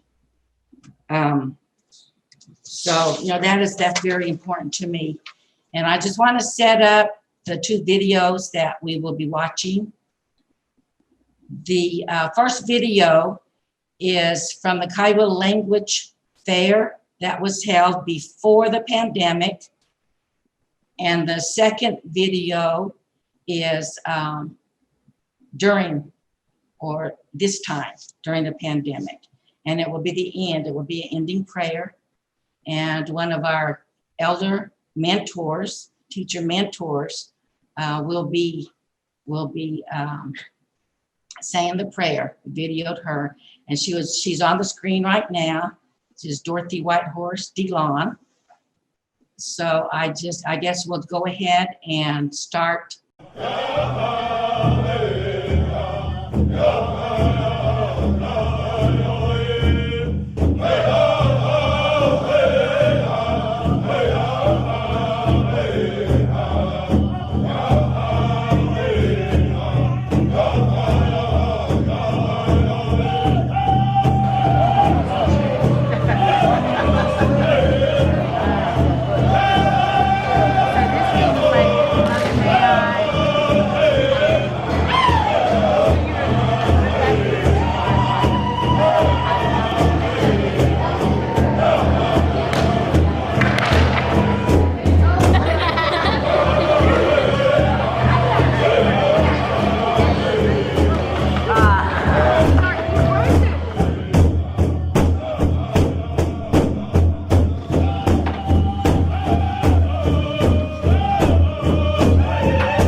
The COVID-19 pandemic has changed the world for all of us.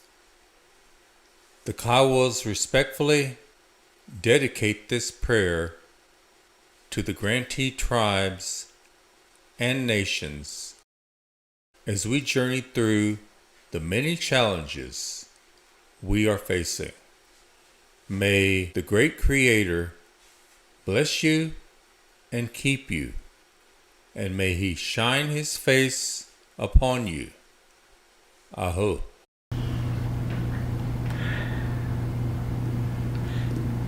I'm good, my ado. Good, gomba. Hondi get angena goy gubado. Aho. De dota. Inga kopki. Hondi zelbi. Hage go tanto. Hage to habe to tan. Hon get hage. Hondi zelbi. Hondi. Iga get data. Kopki. Na hatu batota. Dota gende giga. Aho doggy. Cotton my yada. Honde only and outside. Tenso ya. I'm the game done. Odip dog game dog. Ega honde son ya. Goy da. Handa hita. Ampedo. Te kekumta. Hega honde cookie, honde zilbega, goy good son ya. Audit dog came da. Yet town. Hayella. On good tie. 8 dog tight da. Yet town. Inga cookie. Hega get go to data. De. But handy. Hega take up. Hega take up. Hayetso. Cookie. Hega tanya. The corn tanga da ontota. It more pita. Aya goy body to. Inga honde sail be the tide. When I'm toddy dog came da. He go in high getter, they in high getter.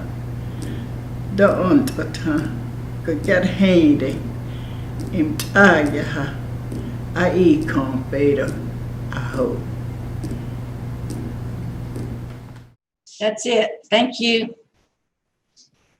That was awesome. I love the little emblems. At first I was thinking that looks like Ani Nakota College's logo. And then I'm like, oh, that's everybody's logos. That's really special. Thank you guys. I got a note that if any of you have a chance to go on YouTube and search up Kiowa birthday song. When I went on my very first site visit, when Amy was the program manager, I think you were there for that lunch. It was the birthday lunch that they were having at the senior meal site that they had there. And somebody had asked, one of the speakers to lead the birthday song. And here I'm thinking it's going to be like, that, that kind of birthday song. And they started singing. And my grandpa was a roadman for the Native American Church. And since he passed, I haven't really heard songs like that, like many people singing like that, because he was from South Dakota. He was Lakota. And so since he passed, we kind of lost that from him. And so everybody started singing and I was caught off guard. And it was just so beautiful. I just started bawling, like uncontrollably sobbing. And I'm like, these guys probably like, what is wrong with her? But it was just it just hit me so hard. And I was just like, and I'm like closing my eyes and there's still just tears just streaming down my face. And it was beautiful. So if you guys have time, go search that song. It is a beautiful song. Amazing videos. Thank you guys. The prayer, Dorothy, thank you so much. In my language, we'd say, "Limlimt kukukst kuken hitwis ba'us." You help my heart. Thank you. So I just want to acknowledge Dorothy on the line with us right now. It's an honor to see you, even though we're in the cloud here. So anybody else want to say anything before we get off for lunch here?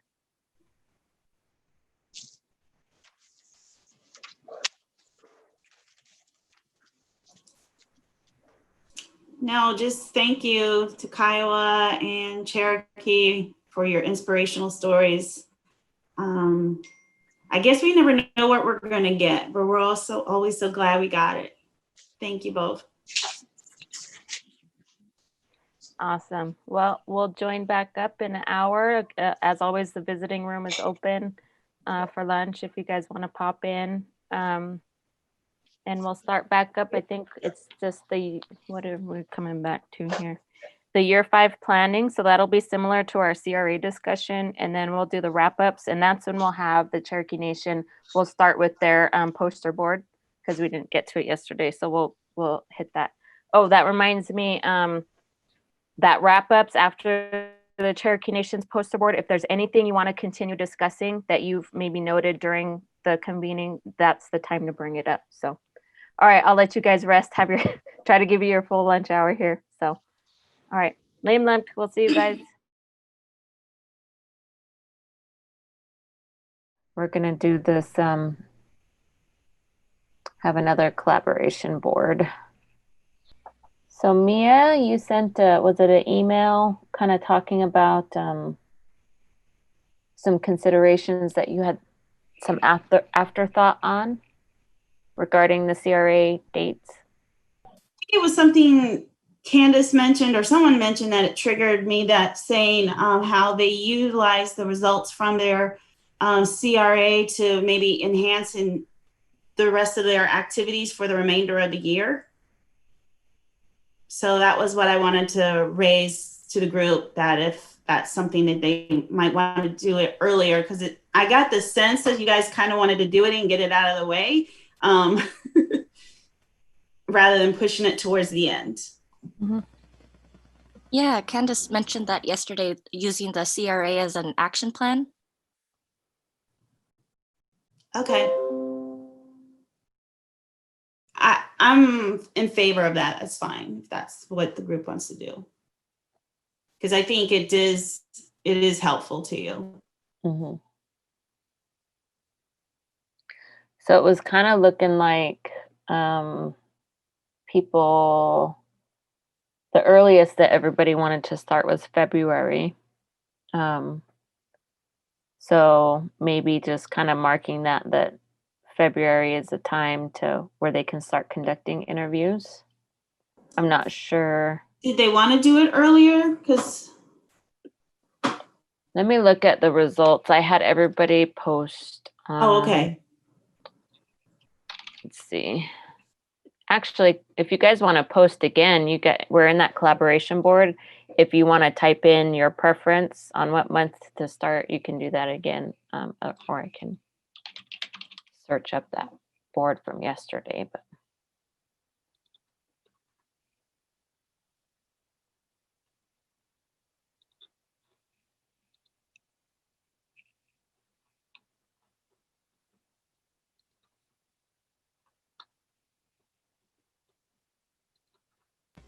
I must be sharing my board, I take it.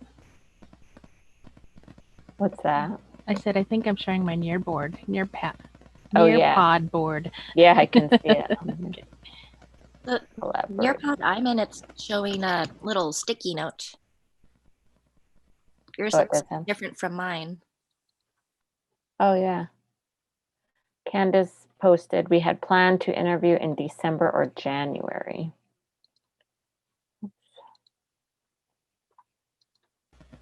All right. I think the others, I think in the previous, in year 3, we had them due at the end of January. So people were doing the interviewings in October, November, and December. So Shunak, yesterday, the responses were Shunak for February, Cricket said for Kiowa said February, and then Yurok, James said March.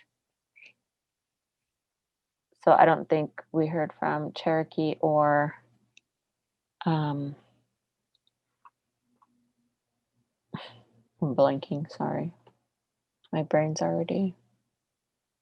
Ani, thank you. February or March for Ani.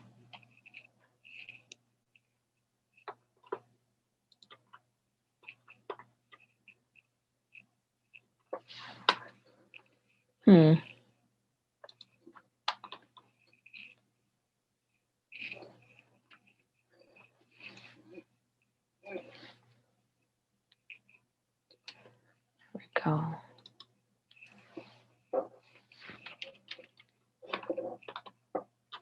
Yeah. So I'm not sure if you guys want to pick like a specific date or a specific time, or if you want to create a threshold on ANA's side, like just don't start before this time. That way, if you guys want more like you were mentioning, Mia, yesterday, that there's that specific amount of time between each thing. And I know the last one we did, it was, I believe the interviews were in January for that year 3.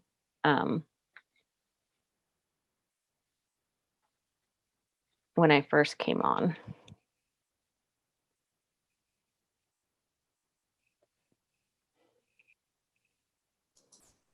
Yeah, I don't see Brent here today, so not really sure. So this would be the date in which you guys would start Mm-hmm. the process, and then it would take approximately 3 months. Hi, this is Brent. I'm here. Oh, okay. Do you have any thoughts, Brent? Around when to start the community readiness assessment? Is that correct? Yes. Should it be on the same timeline as the past years?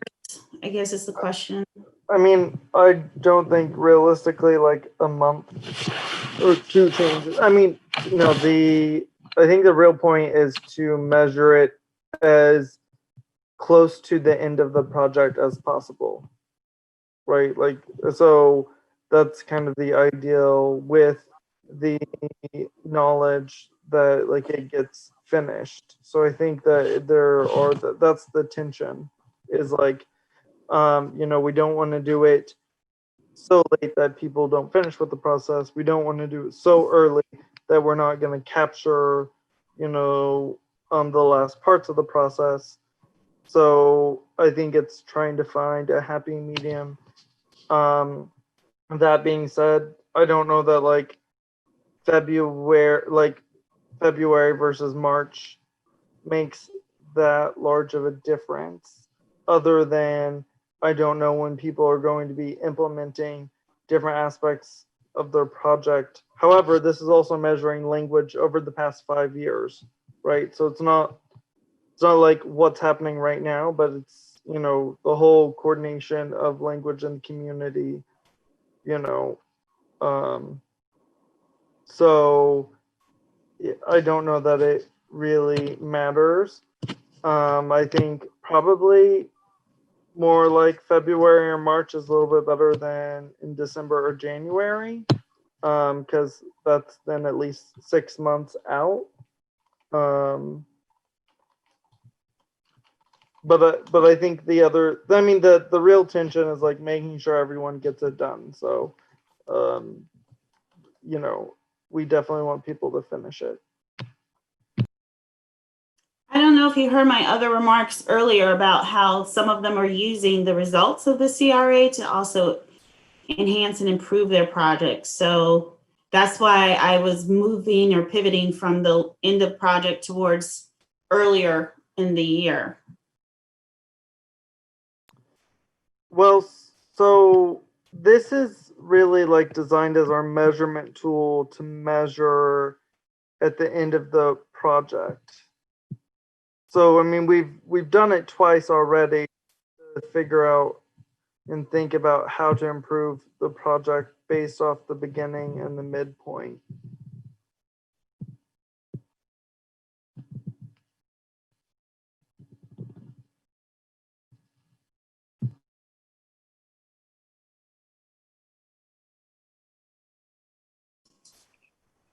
I feel like February is a pretty good medium in the sense that it does allow for that cushion. So if we get to that time and maybe it is kind of a hectic, they at least have like a month or so cushion to just finish it in general. But if everybody gets it done, then there is that little bit of time left to think about, that what next, or how can that inform their continuation after the project is over. And then it is looking like most everybody's leaning towards the NCE. And then at least at the beginning, if they do all have extensions, they could probably wrap that up, that like an action plan type of thing. And it's looking like everybody's saying February is good. Are you okay with that, Candace? Yeah, that's fine. All right. Let's make it February. All righty. As the starting point.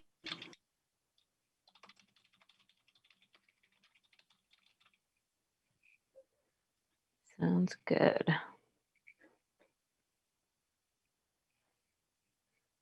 All right. Did we want to go back to the calendar, Maria? I'm not sure if there was anything that you wanted to address specifically and within this next quarter. I know when I sent out the emails, I asked people to really consider times for them would be good for site visits, and more than likely the site visits will be virtual again. And then also consider a couple of dates, probably within 3 or 4 months apart. So probably starting January, between January and June, for 2 semi-annual events, semi-annual meetings. And those are more than likely going to be virtual as well, but we're hoping that at least the last one will be face-to-face. Okay, so maybe let's do this, address the site visit thing. If everybody, so keep in mind when you're thinking of your site visit, when I go to see you, I'm trying to keep it around as near 1 year apart as possible from my last one. I know a lot of you, like June this last year was really heavy. I had like 3 of you in 1 month. But if you want to at least note what months are optional for you. So like there might be a month you already know, like, no, I don't want it in that month. So if you can give us 3 months that you're thinking sound doable for you. And then if you could type out on your note site visit and then the 3 months, that will be helpful. So on my end, on the teacher end, I can see who posts what. It's looking like on your guys' end, you can't see anybody's names. So just so you know, I can see who's posting and I'll be able to keep record of that. But if you want to post your name, go ahead.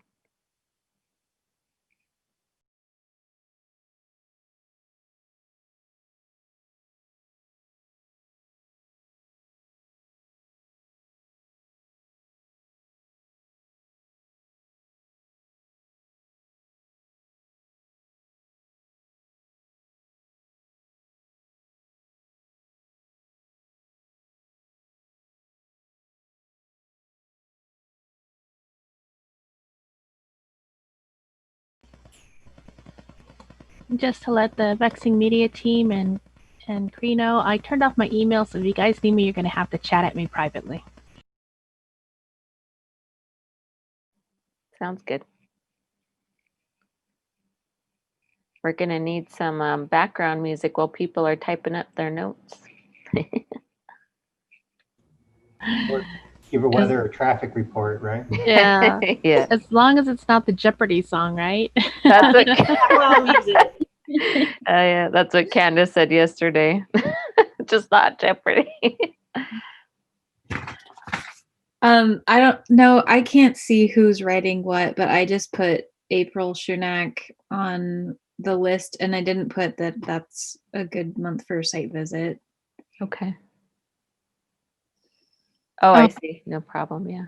So in the calendar provided, there's another semi-annual meeting next month listed. Did you want us to come up with 2 other dates, or is that one of the other dates? Sorry, I forgot to unmute. 2 other dates. 2 additional dates.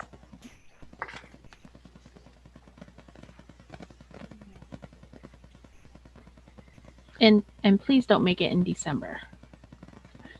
I like it when reports are not due. Yeah, if you can pick a month that's where no big reports are due or anything like that, that'd be great.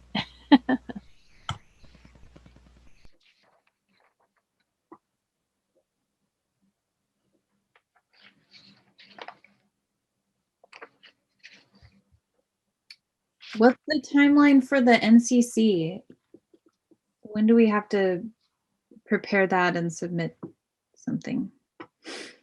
You won't be doing an NCC. NCE. That's 45 days before the end of the budget period, or you could do it sooner if you think you need it. So that puts you at June, May 15th.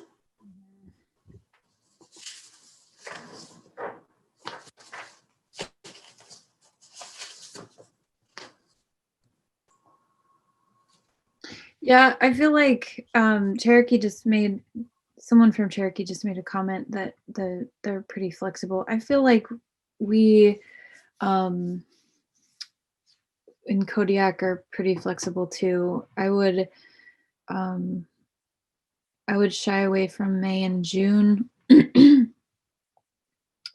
just because they're usually really busy months.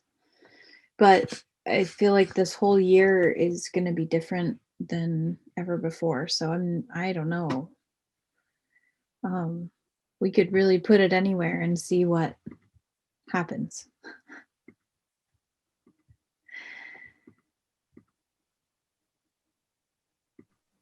And I know before I would try to plan it to where like it wasn't crazy winter time.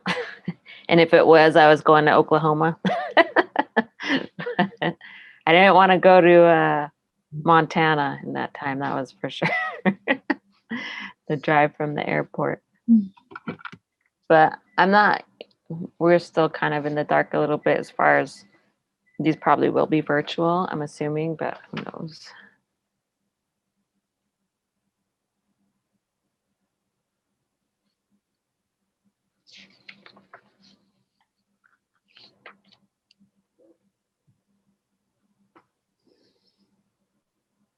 Oh yeah, maybe we should put in the calendar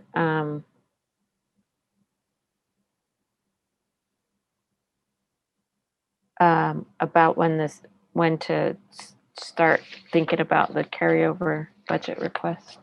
Did we put that in there? We might have already done it and I didn't even.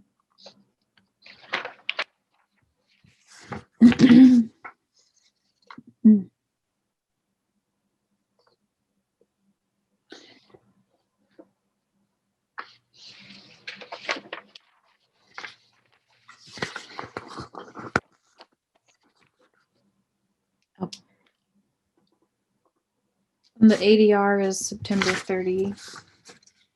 Yeah, that's on there. So the carryover budget can be submitted anytime after October 1st, right? But really, you want to get it in before. You can submit it at any point after you file your annual financial report. But don't wait too long because you won't have time to spend your money. Exactly. Thank you. It takes 5 years to train our grantees. You guys are getting it.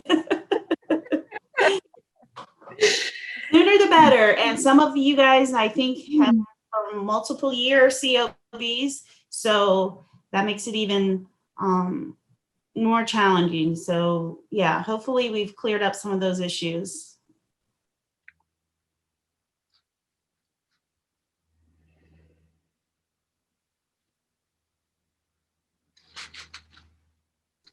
And I would imagine with this pandemic, a lot of you have incomplete activities from this year and will need that carryover. Mm-hmm.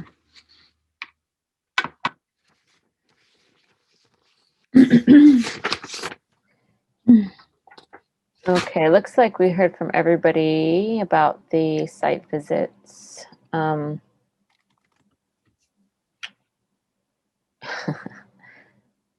So our looking at September, we do have a second semi-annual meeting, and I don't know if we've even talked about this as a group yet.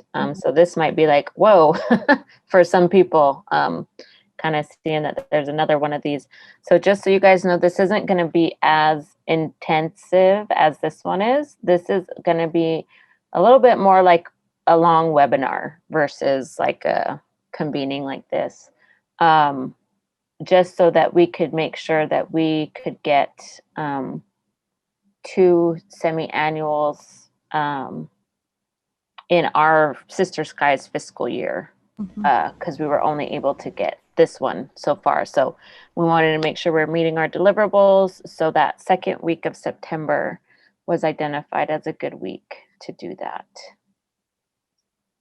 Does anybody have any questions about that?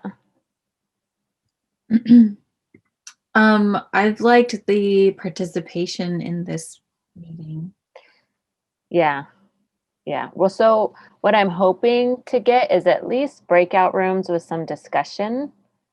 That way people can interact with each other. The hard part is we also want to open this next one up to all ANA grantees, I believe is the plan, not just NLCC. So other ANA language grantees. Yes. But we do have some language projects in our, like, for example, in SEDS. So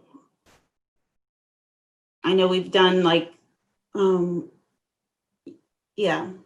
language camps, or they've even run immersion programs through our SEDS projects, because it's not limited. Right, yeah. So that's the plan. And so if we're opening it up to everybody, we definitely don't want to miss anyone. If we're sending hard copy stuff, we don't want to make a bunch of mistakes and not get able to get people whatever they need. And there might just be so many people, we just don't have the budget for that. But we'll try to get it as interactive as possible. Some polling, some breakout room for discussion, that type of thing. So yeah. Also, we put the whole week there because we weren't sure what dates. Yeah. Maybe we should let you guys decide the dates during that week would be best. If you want it on Tuesday, Wednesday, Thursday, or like we had this one as Wednesday, Thursday, Friday, or Monday, Tuesday, Wednesday. What would you, or every other day, like Monday, Wednesday, Friday, or Tuesday, Thursday? However you guys want to break that up. I think we're considering 3 different topics, and so maybe 1 topic a day. Is that what that's kind of an idea Cree and I've been tossing around a little bit. So.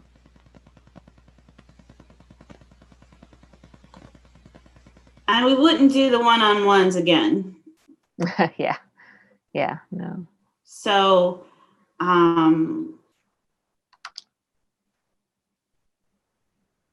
my recommendation is Tuesday, Wednesday, Thursday.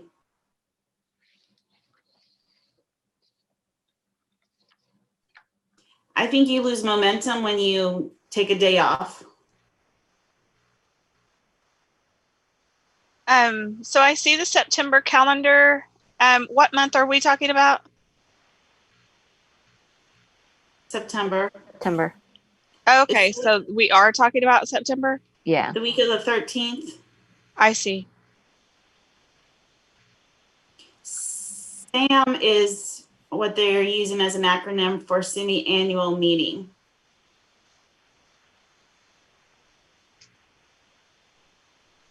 Yes, thank you. I forgot that was an internal acronym. Sorry about that. We're learning from ANA. You're learning. I was gonna say that, but you beat me to it. Yeah. I think too. We didn't I think we sent a proposal to ANA, and I can't remember. I don't believe we decided even on like a timeline, like a time duration, like how much total time we're going to be spending on this. No, we were waiting to hear back from Mark on the IP part. Okay. Yeah. So one topic that I proposed is on like innovative, kind of like an extension of the trainings that I gave before on like tools and strategies. So a sneak peek, I actually learned how to develop an app. So that's something that I want to pilot with everybody and showing everybody how to do that. Part of the Nearpod, so what we have going on here, like the Nearpod, there's a couple other Google Slide add-ons that are kind of cool. And then also some extensions. I want to do some stuff about that. In addition to how to create hyperdocs. And HyperDocs is a pretty neat function as well. You could probably kind of Google it and get an idea on what it is.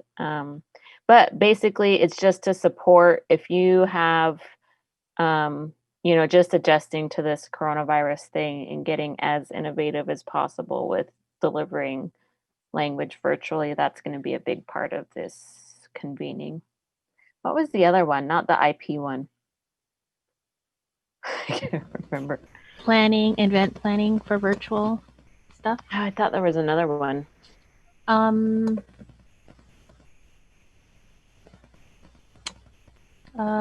It had something to do with it wasn't the tools, it was education too, but I can't remember. I'll look it up here in a second. Yeah, but we have it anyways. Yeah. Days would be good, or even like suggested time frames too. I don't think going over 2 hours in one session, I wouldn't want to do that. Could be an hour a day for however many days, could be 2 hours a day for however many days.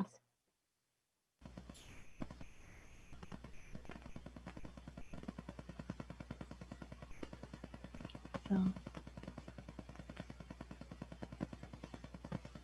you all look shell-shocked. Or writing. I see people writing.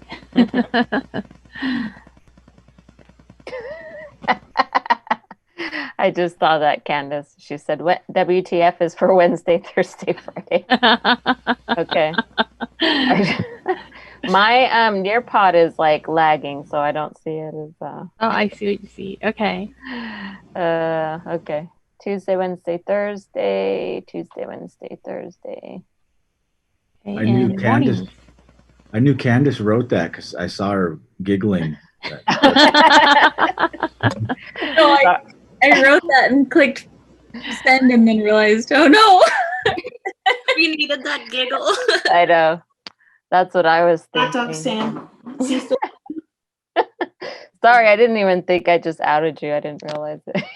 He's been there since 11. I got lunch from there. It was very busy. But it's 1 to 2 hours a day. Mornings would be best. Tuesday, Wednesday, Thursday. Tuesday, Wednesday, Thursday. Simple hot dog is $2. Chili hot dog. Sounds good. Okay. Well, Rosia has some good finance stuff in the chat. All right. Well, that's helpful. Those posts on the semi-annual for the next one. So we can move along if everybody's all right with that. I was just going to add to the group. Yeah. Our grantees are really hurting in terms of how to figure out strategies. And so that's why we asked if we could, and then also after having such intensive support here, we wanted to see what else could we do in a very short amount of time to support our other language grantees.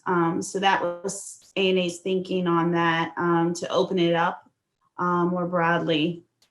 And then it looks like there was another mention about time. So probably we're looking at the afternoons, well, what I would consider our afternoons, because we're East Coast, and because we will likely have people from the Pacific Islands as well.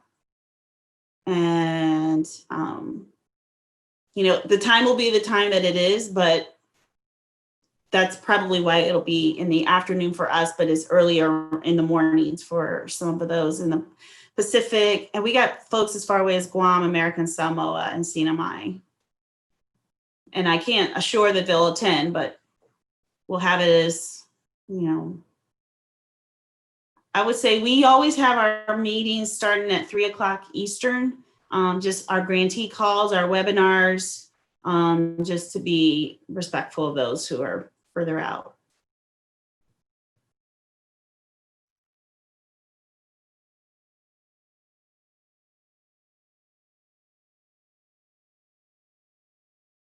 That helps, Mia.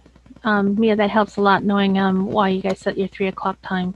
So, because I was thinking, okay, I've got Alaska, Hawaii, and the contiguous United States time zones in place, but not the Pacific Islands. So, oh, I know. Yeah.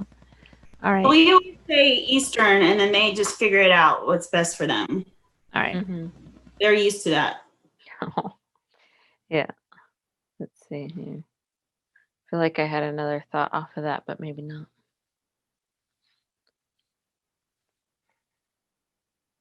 I saw Raisa's post about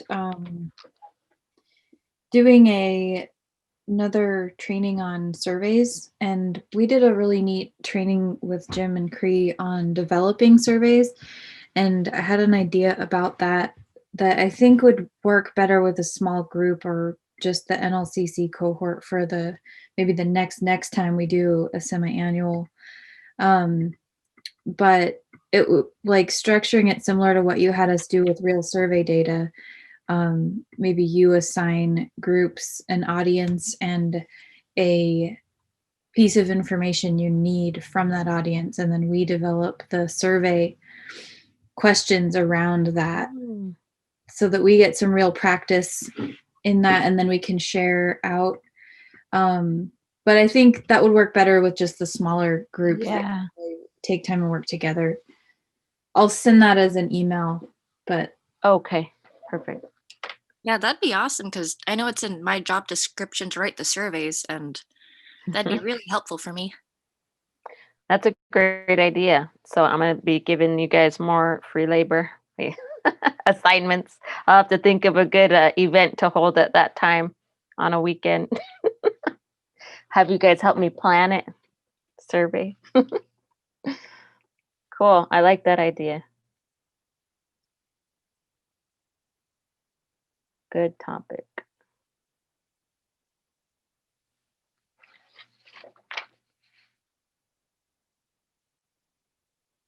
Is there anything in October that is worthy of discussion?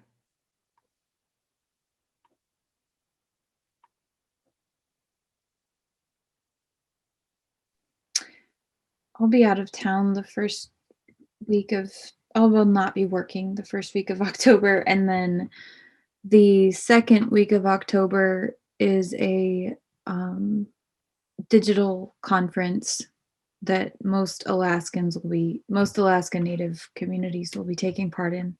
The Alaskan Federation of Natives is having their conference online this year, and that's the second week of October. No, it's the week of the 12th. Mm-hmm. So do you need to reschedule your coaching call that week, Candace? I don't think so. Maybe. Wait. Oh, yeah. Oh, geez, yeah. Okay. Yeah. I might be leaving the week of our semi-annual meeting too, but I should be in a place where I can attend the trainings, and I don't have approval to leave yet, so it's a maybe, and I'll make it work. Okay, that's good.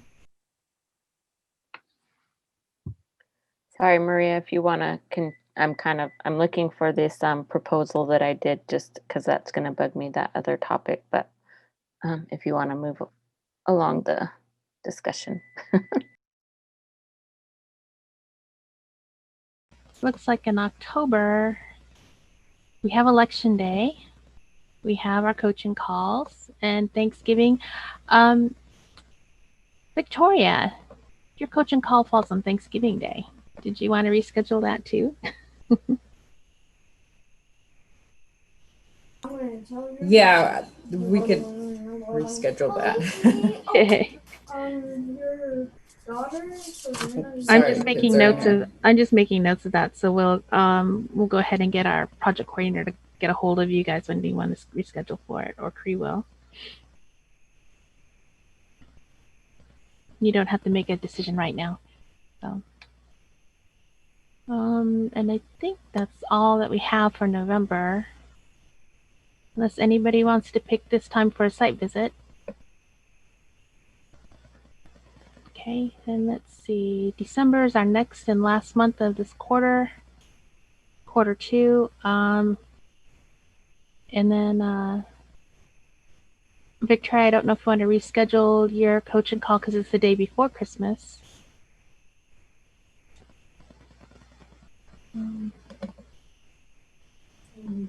Yes, definitely reschedule. Okay.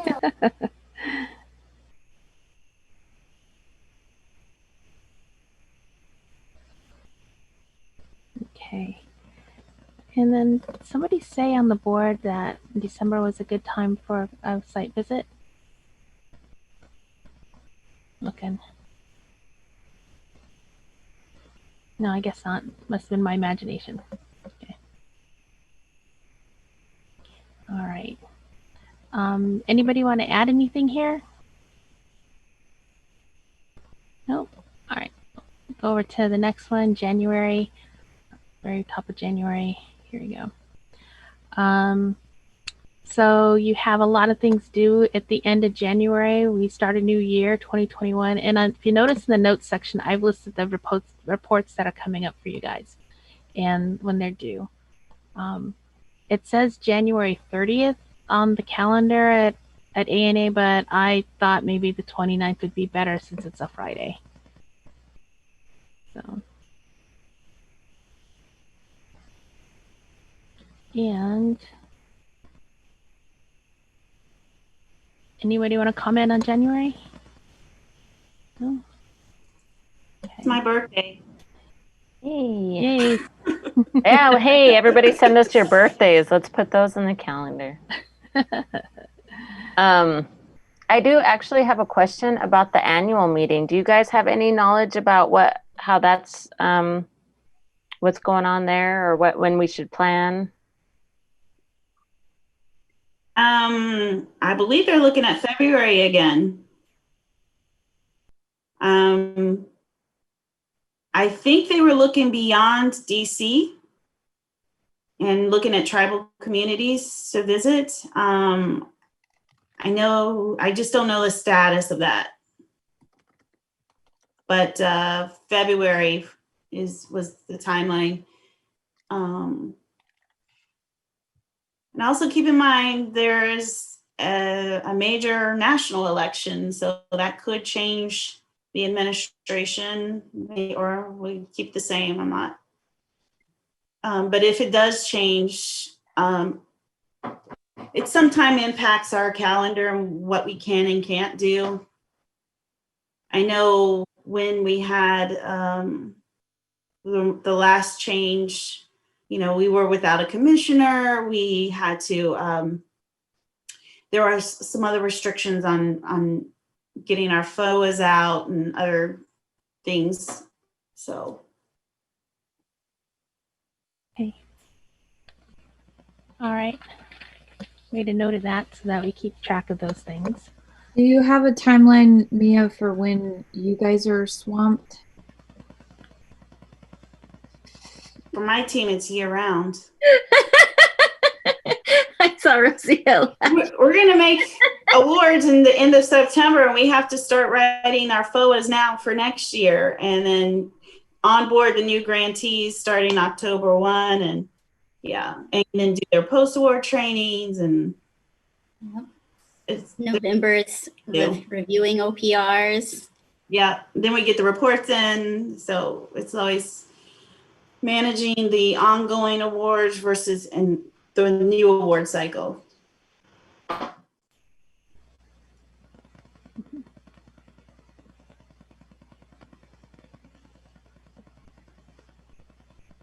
Okay. So February, I think somebody posted that they thought February would be a good time for looks like site visits and SAM, a semi-annual meeting, excuse me. So we'll have to keep that open. We'll have to keep an eye on that annual meeting to see. We want to make sure it doesn't coincide with that. So we'll keep an eye open on those things. And then March. Oh, in February is where you guys decided you'll be starting your CRA interviews. March is usually when we hold our I semi-annual thought they said meetings. February. Yeah, I said February, didn't I? Oh, okay. Sorry. Okay. And I kind of slurred February and March together, so that's probably what you heard. So March is where we usually hold, well, between the end of February, beginning of March is where we usually hold a semi-annual meeting. So that might be a month to consider for that. And it doesn't look like there's any reports due, so that's a good thing. And I found it. Oh, good. That took me long enough. I'm like, what did I title that thing? Okay. One of the other options for a training was strategic planning.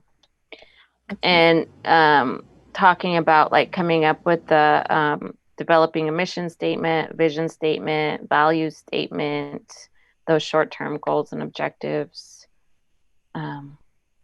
Yeah. Unless there's anything else that seems more, the reason why I did strategic planning is just because I think recently I've been noticing how important it is and how important to revisit those kind of missions and visions, and then it's part of your guys' cohort-wide indicators too. So just making sure everybody's has their needs met, and maybe I can even have Candace on there as a co-host.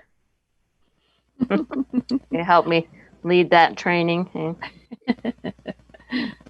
All right, Ace is all for that. Yeah. So, okay. Good, I'm glad you found that. I knew you're right, there was something else, but I couldn't remember what it was either. Okay, so that ends March, and that's the end of quarter 3. And then moving into quarter 4 for you guys, April. We have some financial cash transaction report coming up on the 30th.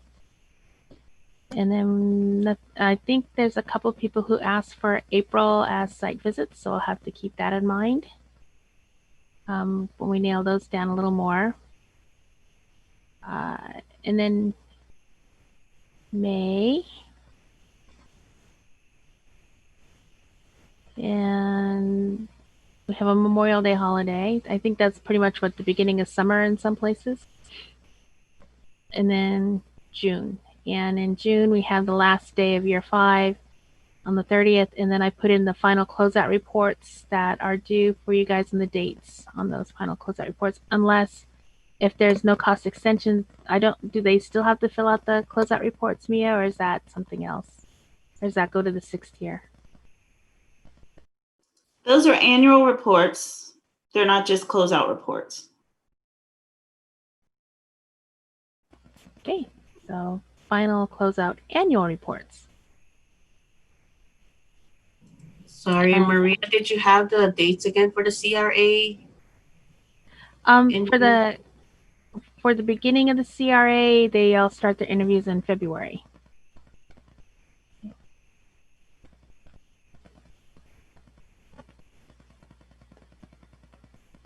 All right, so that's the year.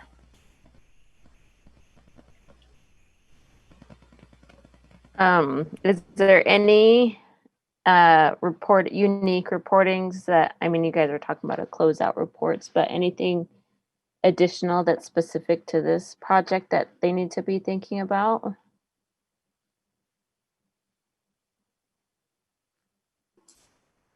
No, we've been using your annual site visit report as another collection tool for how they're progressing on an annual basis. There are different things that are specific to NLCC that are not in your OP, right. In the ADR, for example, and that's so that the cohort knows that's how we're collecting some additional data. Okay.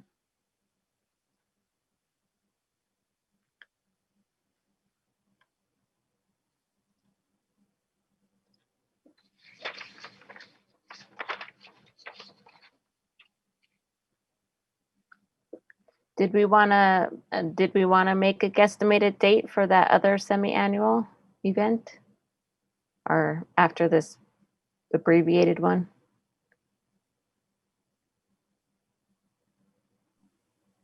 You're on mute, Maria. I'm not sure if you're. Sorry. Maybe after the abbreviated one, and maybe set a tentative time between like the end of February, beginning of March, somewhere in there, in case the annual falls in February. I believe they're looking at the week of February 20. Okay, so then it'd have to be further in March then, probably.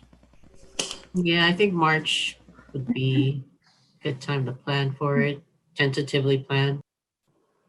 Okay, so I don't know. Do you guys want to push it into April? But then that leaves April, May, June. Then we'd have to have one in June. No. Yeah. Remember, the grantees end before your contract ends. Yeah, that's always, you guys are off of by a quarter. I think you're a quarter ahead of us. Yeah, a whole 3 months. Yeah. Okay. Unless they're in an NCE period. Yeah. It would be good to get those scheduled at least tentatively and see. Okay. Okay, so Cree and I'll sit down and come up with a schedule for the SAM, and we'll look at some of the dates or months at least and get them sent out and see what you guys. Maybe Cree can poll you guys on Facebook and see what you guys do. So we have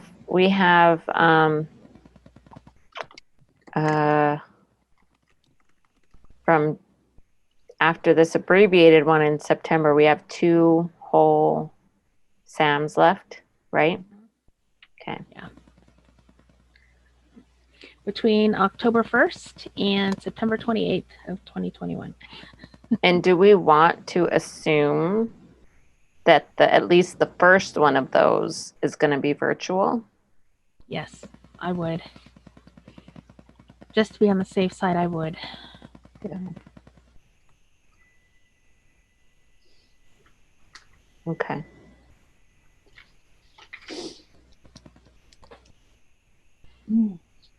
Well, we have. We're gonna have that vaccine by January, so just kidding. Yeah, but you also have the flu coming out too, and we don't know what that's going to work together and how that's going to work with the COVID virus either. So, I would rather plan for a virtual meeting because it's easier to plan for a virtual and then convert it to a face-to-face than going the other way around. That's true. I know, this was interesting. This was already planned out for face-to-face. Well, we have 7 minutes. I don't know if we want to just discuss it now or if there's more important things to wrap up before this conversation is over. Well, I mean, it is our last full official year in this. So I wanted to see, or do our cohort members have special needs or special topics that they'd like us to address in this final year?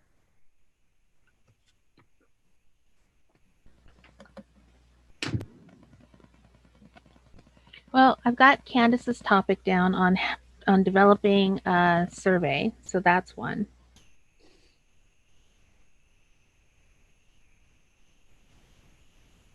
And that sounds like a lot of fun, actually. One of the things that I recall from our very first meeting when we started in Reno, Nevada in the fall, October 2016, I remembered you guys were asking for digital storytelling, and I don't know if I've really given you that. And also, I think we wanted to discuss sustainability. Those would both be good. Okay. That reminds me, I actually had written out a framework for the last few semi-annual meetings, and that was one of them. And that was before we got shut down. That I wanted to make a whole half a day on like working with like that digital, like we could create, since it would be the end of our project, we could create a whole NLCC video that was like kind of like telling our story as a cohort.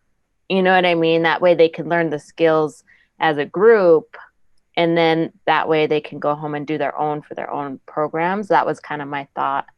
But I was switching things around just because of the coronavirus thing. But I thought that would be fun.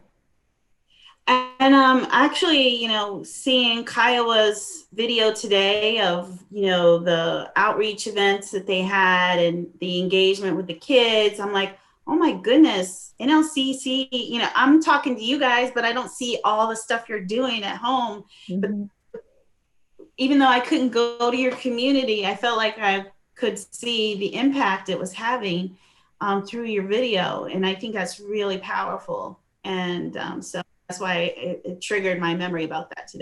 Mm-hmm.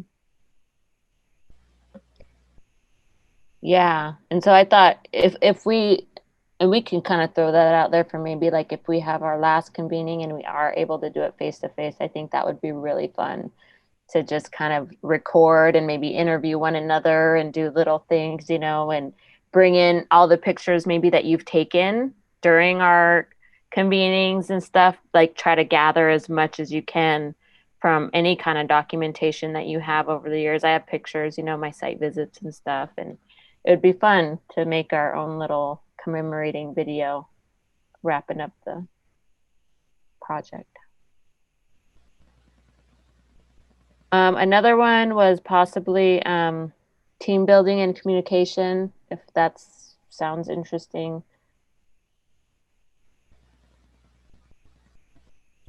Creating a native language workbook. That was one I believe Victoria brought up.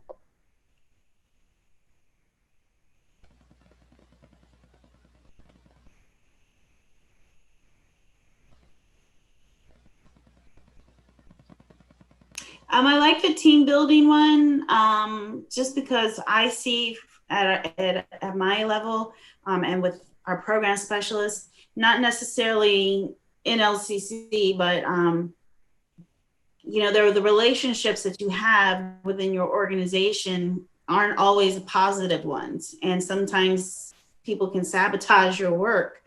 So how do you deal with that? And I don't know if you guys feel like I know that was a topic I wanted to have at the grantee meeting, was literally workplace bullying and how it might impact your projects. So I'm just throwing that out there.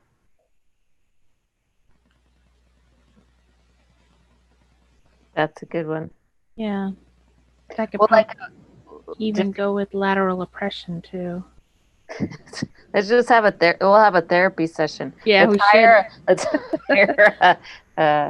we'll have Denise come. Yeah.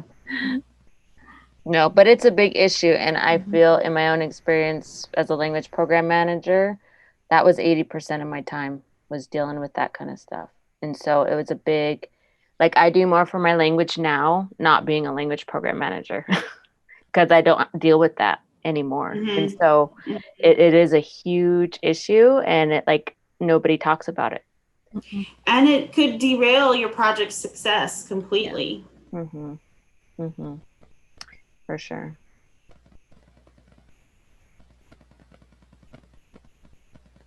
All right, we got 1 minute. Any final questions, thoughts about our last year, official year? We probably will have NCEs, but.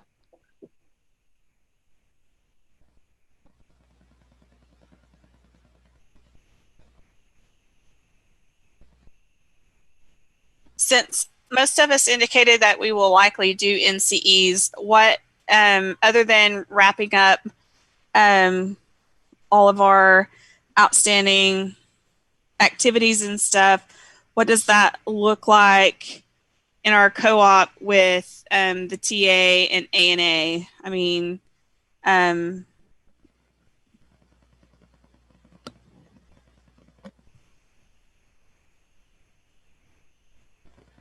will we still convene? Will we still do meetings, or will we just focus on wrapping everything up?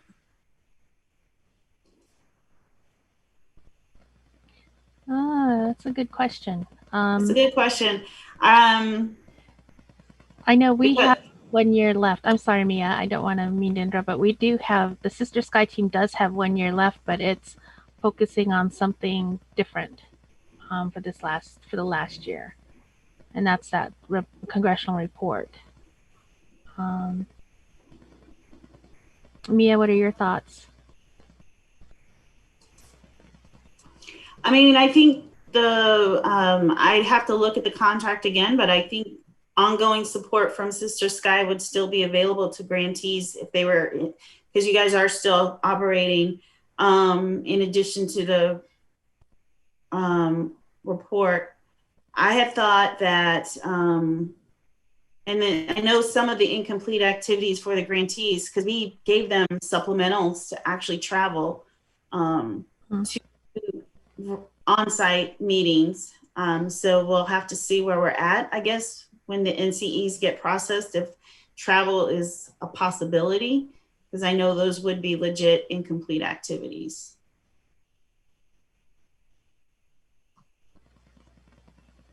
Okay.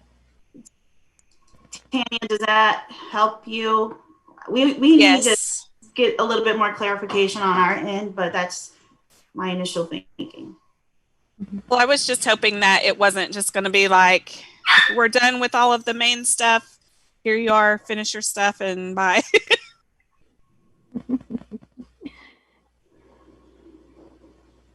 Yeah, just with the timing then which it took us to get the TA center up and on board.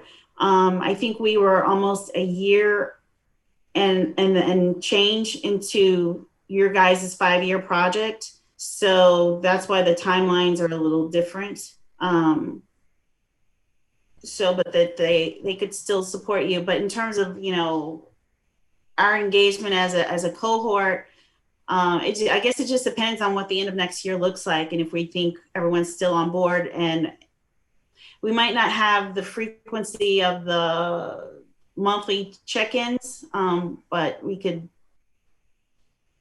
I would still like to convene as a cohort so that we can, that everyone finishes in a successful way.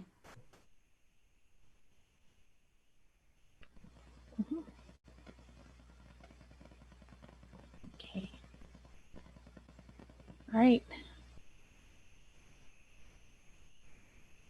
Well, awesome. So what we can do now is go ahead and move on to Cherokee Nation's poster board thing, presentation. And then if you have any other further wrap-up discussions after that, we can finish out our day.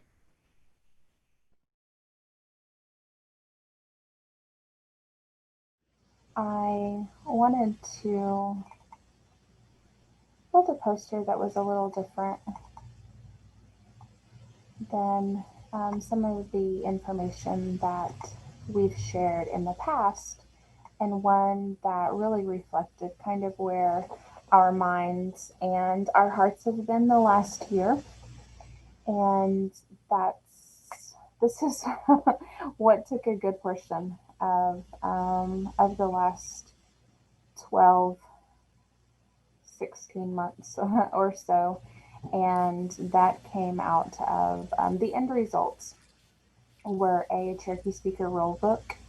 And to finalize that project at lunch one day, we must have finished lunch quickly.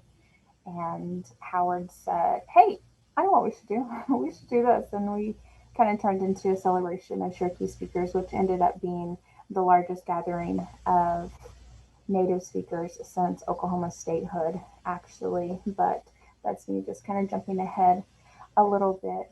But out of our community readiness surveys and just the kind of the mentality that we took on going through the SWOT analysis and everything else, we started taking a look at, we've been saying that we have a certain number of speakers, but we don't have that information, that solid information, and that would be really nice for us to have. So we started with the group of speakers that we work with, and just made a list, community by community. Let's just start listing the speakers that are in your community and about how old you think they are and where you think they originally came from. Eventually, we set aside a day for all employees who are Cherokee Nation speakers. Cherokee Nation employees, the tribe employs over about 4,000 employees. So we were able to get together all of our Cherokee Nation employees who are speakers and gave them a chance to take a look at this list. And so it started to grow. And we came up with about 1,800, 1,900 names, some duplicates, that sort of thing. It was really just, it was very, very raw data. And then we wanted to solidify that, and we wanted to check everything. So that turned into the Cherokee Speaker Rule Book. And it was really a data project. And we can't leave things be, as you know. So when we have this, then what will we do with that information? And we wanted to take the opportunity to really just recognize our first language speakers, our native speakers, our elders, those that we rely on, and recognize them and not ask anything in return for at least one day. So we commissioned a book that was created of all archival material. So once it's finalized, it'll last till the end of time, we hope, anyway, and created some medallions just to recognize our first language speakers. So this project was to identify, recognize all of those speakers through community gatherings and home visits. And that's initially how the project began, is we just started going and knocking doors in some of our communities with really dense Cherokee speaker population, and started knocking on doors, visiting with folks in Cherokee, and just asking them if we could honor them, you know, not asking anything else in return. We'd like you to sign this book, and if you'll take a look at, I don't know if you all can see my mouse or not, but the gentleman right in the center there, that's Richard Eagle. We went to his home to visit his mom, actually, and she's homebound, but he was coming to drop off some things to her, some food to her, and so we caught him outside on his porch, and he gladly signed the book. And so you can see the medallion that all of the speakers received as well. And it was just, again, a chance to honor them, no strings attached. And we were met with a lot of resistance in the beginning of the project. People wanted to know what our intentions were. We're strolling through these rural communities in government tagged vehicles and knocking on doors, and some people didn't answer the door. So we would take local families. We'd find a prominent local family and someone who knew everyone in the community, and took them with us. And we just got to go in and sit and visit in Cherokee homes and visit with speakers. And so we knew that Howard and I spent 1 week in 3 communities, and it was exhausting. And we got about 60 signatures and got to recognize about 60 elders. But if we were ever going to hit 2,000, then we needed to find a more efficient way to go about this. And so people started hearing about us. People started hearing what communities we would be in next, and then they would start gathering at homes. One home we went to, just the family, the immediate family that lived there and spent a lot of time there. We got 9 signatures at one home, and that's pretty rare. So we just got to spend some time in those communities. It was such a good time, but that evolved into community speaker gatherings, and we started hosting community dinners, and again, just coming together, recognizing those speakers, feeding them dinner. We would have a couple of guest speakers from the community, normally spiritual leaders, and we would recognize the youngest speaker and the oldest speaker in the house with a nice gift.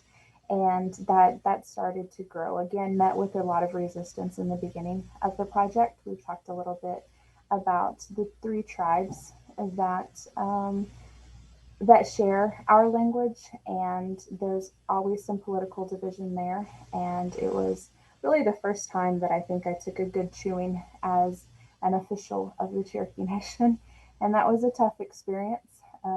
But we made it through, and eventually people started to believe us and understand us, that we weren't there to take anyone's to take anything from anyone. We were just there to honor them and recognize them. And so then eventually they started wanting to be the first ones at the door. So our first meeting was in March, and those ran through September. We had 14 of them all together.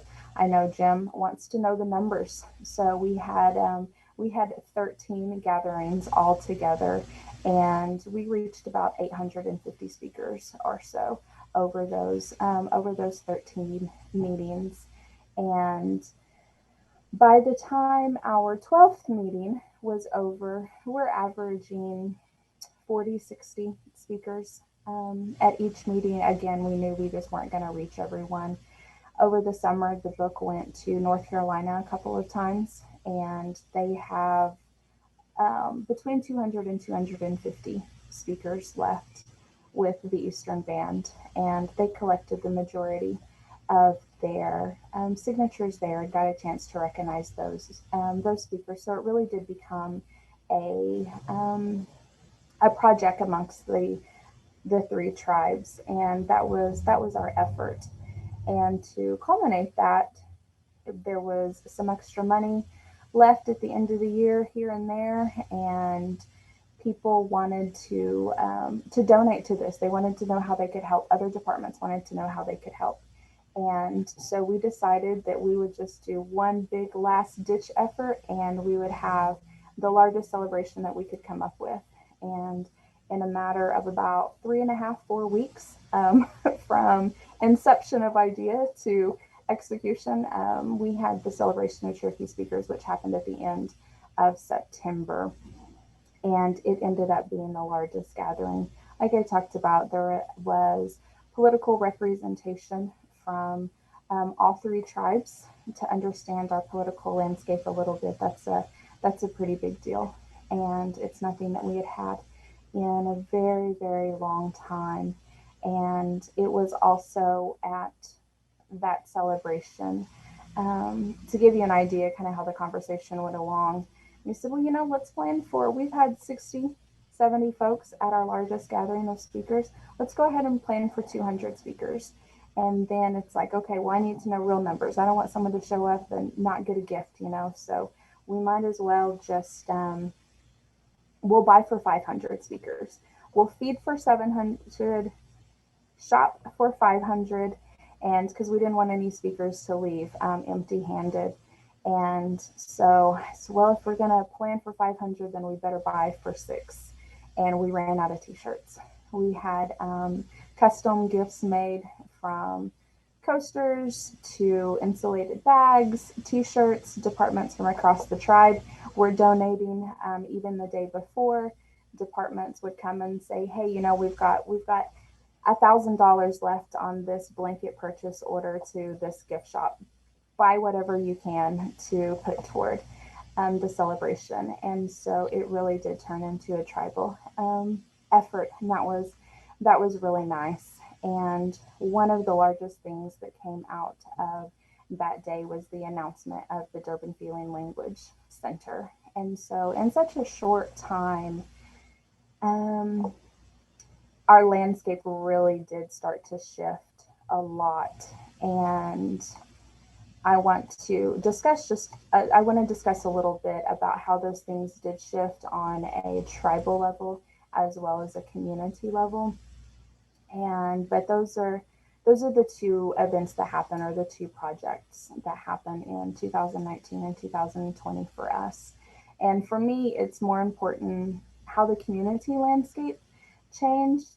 And the first was, it really strengthened our personal relationships that we have with our community members. So not on a political front, not as a representative of any tribe, but the relationship that I have with speakers in my own community and with other communities as well. And that was the greatest impact for me, what we were able to take away from those projects, as well as just from December, January or so of last year through, or 2018 through September 2019, just the positive shift in the speaker attitude. Because our first meeting, the speakers they felt really honored, you know, and that's what we went after. That's what we wanted to do, is we wanted to honor them.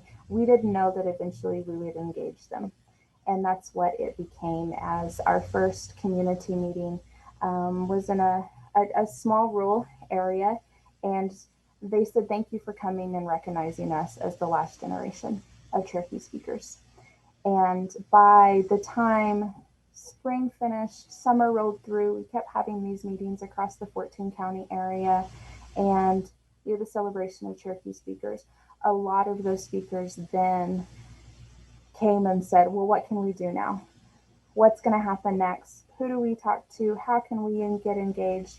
What can we do in our own communities to turn this bus around, you know? And so just the shift from acceptance to hope in the mind of our speakers it really exceeded all of our expectations. And because the Master Apprentice program and the speakers and learners in the program is who catered every single event. So we cooked a lot of pork, we cooked a lot of potatoes, pinto beans, and fry bread over those months. I don't know that I've had any of that since then, actually. But they cooked a lot and they served a lot, and it expanded networks for our language learners that our programs never would have been able to do before. We give them access to half a dozen speakers or so that we work with on a daily basis, and we hope that they go out and find speakers in their own communities. But this provided a network for our language learners that we never could have created otherwise, as well as increase the community responsibility across public schools, community centers, churches, all of the places. We would just try to find the largest building, community center, a hub of each community to help us host each event. And by the end of those, they're reaching out to us. Hey, I saw that you all were going to come to our community. Can we host this? And what can we do? And can we bring food? Can we be there to help before and after? They're doing a lot of our promotional work for us. So it really turned into a community event. And then they wanted to have follow-up activities. And so that was really fantastic. On the tribal end, being able to collect that speaker data and contact information that we pull in the book, you can see that Mr. Eagle is giving a lot more than just his name. We asked for their home community, their current community, as well as their address.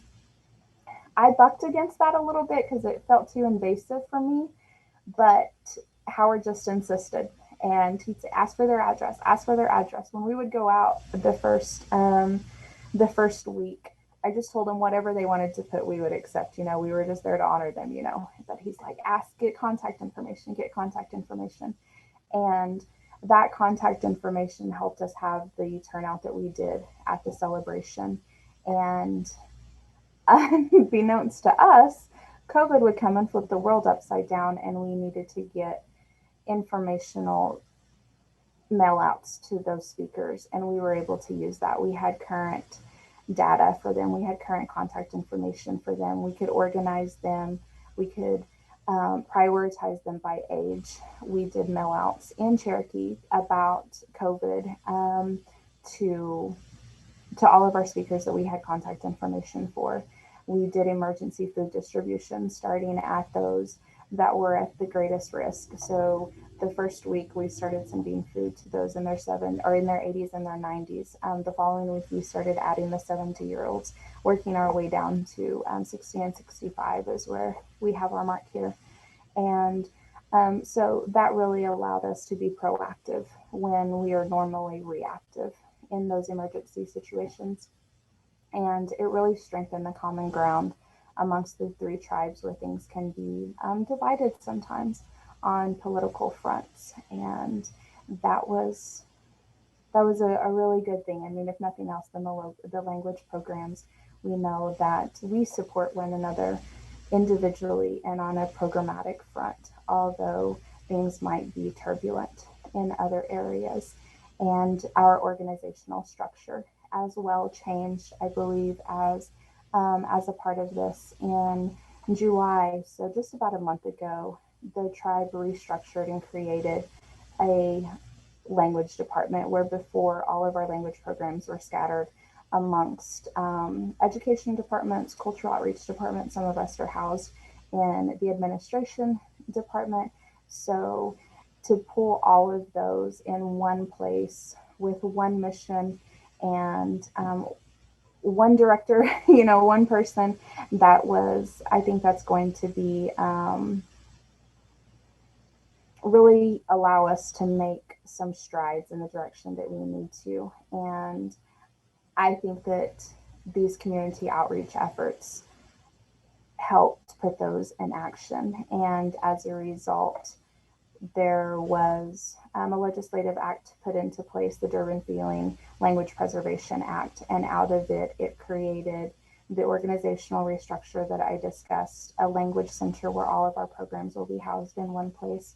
With the school, it'll be a state-of-the-art facility, and we will all have access to all of the learners that we need to, from babies all the way through adult learners through Master Apprentice. And so that's been really nice.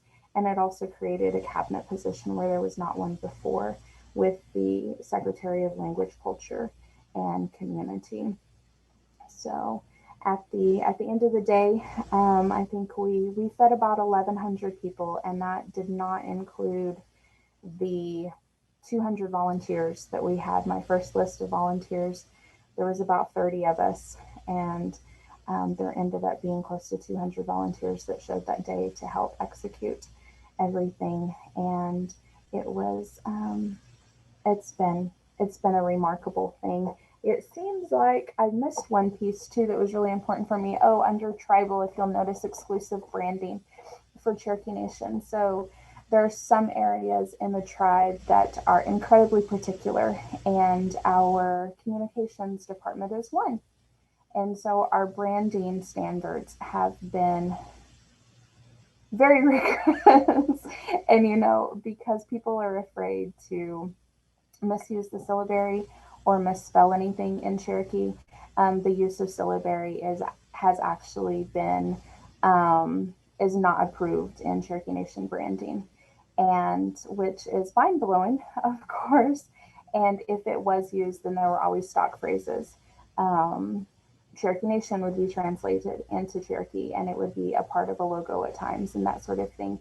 And it was always at the very end. But if you notice the show your respect and wear your masks sign that is on every door in the tribe and all of our sub offices and used throughout the web and everywhere else, that now syllabary is not only a part of things that come out, official documents that come from the tribe, but it's at the very top.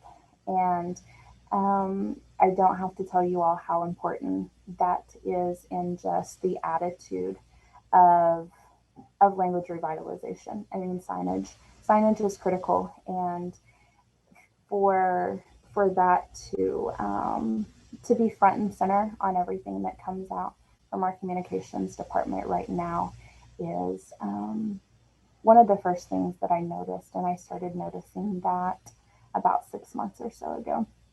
And so that was another takeaway for me personally. And I wasn't for sure if Howard would be here or not for our afternoon session. And you can't have a Cherokee Nation presentation without Howard Payton. I mean, I might be new, but I'm not that new. And so this is Howard.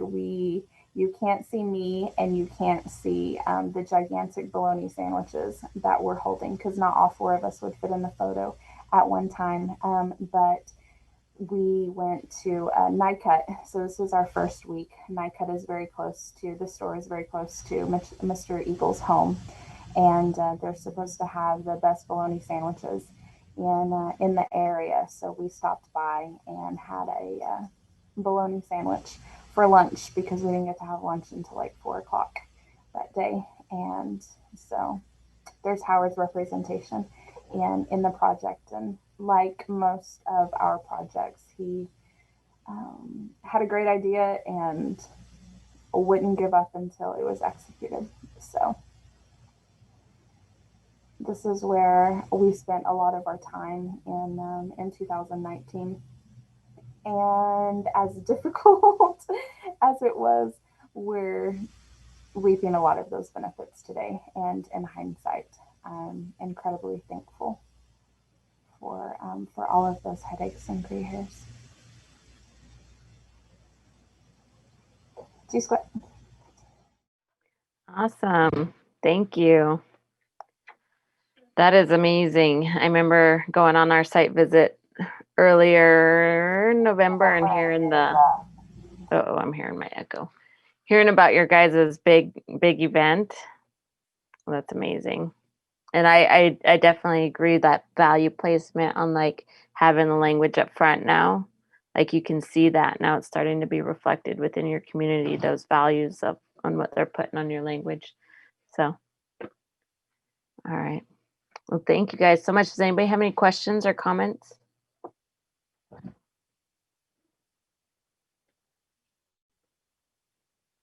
Some hand clapping.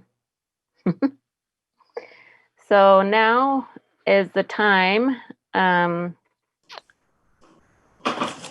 Did you have something to say, Mia? Yeah, I'm just so excited that your project has had a lot of unintended benefits and outcomes.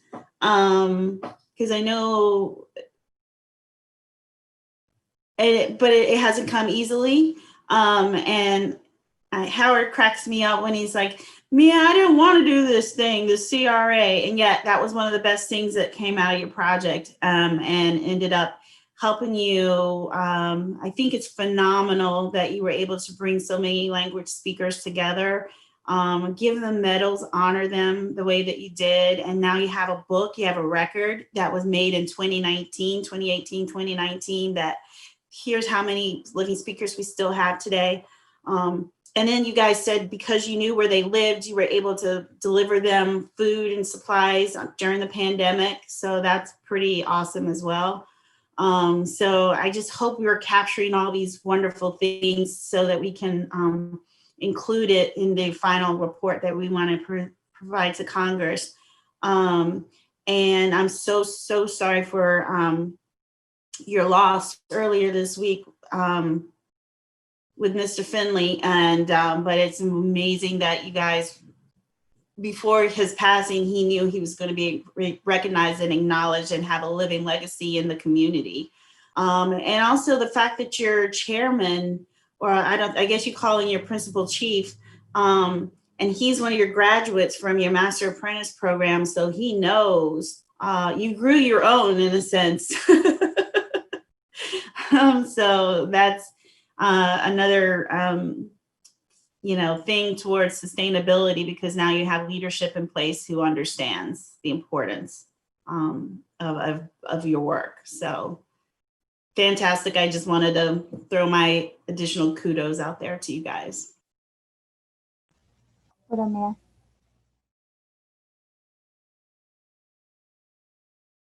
So my green screen's even tired. For those of you who thought I might have been in some cool room, I'm not.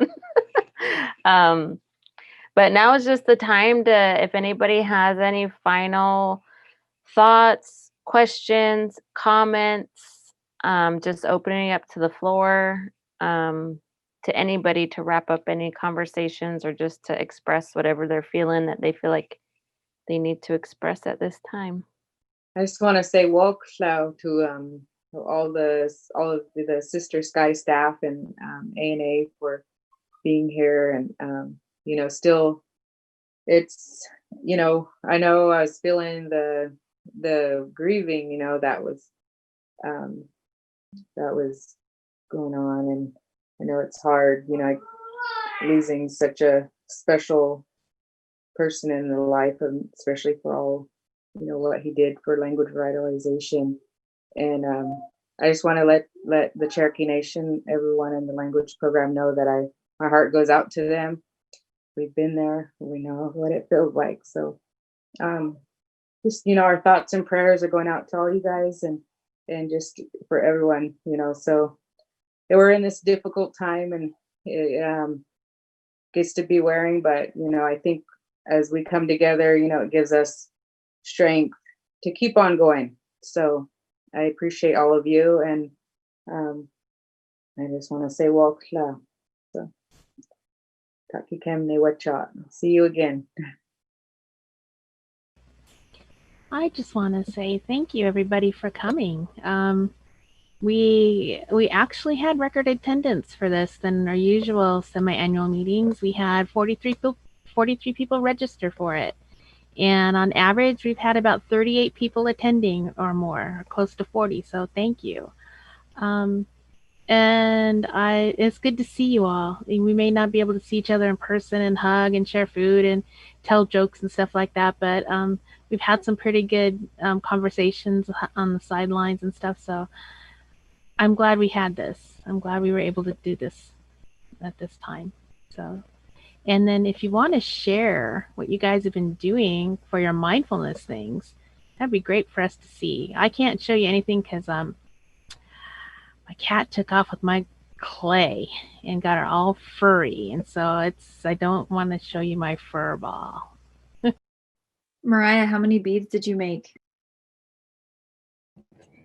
So the first day I made 31. Yesterday I made 67, and today I'm working on my second batch. I'm really enjoying the clay. Awesome. Part of the inspiration for that was when I worked at Head Start as a teacher. When we'd have in-service days, we would make Play-Doh for everybody and just kind of pass it out so that all the teachers and staff could just mess around with Play-Doh as we're going through the day. So that was part of the, kind of helps to focus and not have to be so antsy. We've been getting daily review sheets. Is there going to be a, like, how was it overall? Okay. But I'll just share a couple things. I appreciated the care and planning that you gave to all of us for preventing brain drain while being on this conference for so long. And I think the added pressure of being on video throughout all of it, and that there was kind of a culture of it's okay to be like looking down or not like fully engaged in the camera part of it. It gave me time to do my drawings, and it felt good to not be looking at the screen, but to be participating and listening well and being part of this conversation. I particularly liked those activities where there was a lot of engagement and collaboration and getting to do something that we didn't normally do, like the survey activity, and seeing how other people interpreted the same data. Again, that was really neat. And the other thing was the number of attendees. We got to have everyone who is part of the ANA project in our tribe participate in this whole event, partially because everything's closed, right? They're not teaching right now. But also because we didn't have to all travel so far to a place and leave everyone behind. So I also appreciated that aspect of it.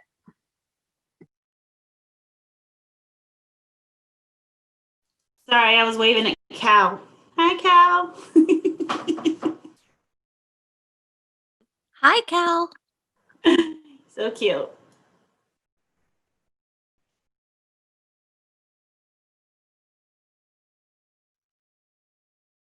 I was saying to Rosia, because she was talking about it, I said, I think Cal's been to every one of our convenings. Yeah, he's officially the NLCC baby. Yes, he's been to every meeting. I think I was pregnant when we went to our first to DC. And oh, okay. He was born in 2018. Bringing him in the cradle board. to that meeting. I think we were in DC. Count. Who's tooting Nerpern? Oh, he's not gonna do it. We would do little body parts of his face and ask him, who's tooting Nerpern? Who's tooting Aileen? No. Oh, jeez. Of course. Yeah. That's awesome. Yeah, I want to shout out to Sister Sky for planning this meeting. Cree, you did a phenomenal job. I know that's not easy, trying to get engagement and you're like, oh, is anyone listening? Yeah. We've been trying to do virtual meetings as well. Tribal consultations. We had a week for our Native youth. So I know these things are not easy to plan, but I think I've learned a few lessons on how we can improve our processes for the future for other types of meetings. So thank you to all those who attended. It is, I guess it's our new norm to be on the video cameras and to talk. And despite the distance, I felt a whole connection to you guys like we always have had since the beginning. And I was really happy to, have that connection again, even though it's distant and different, but it's still there. So thank you to all for all your hard work as well.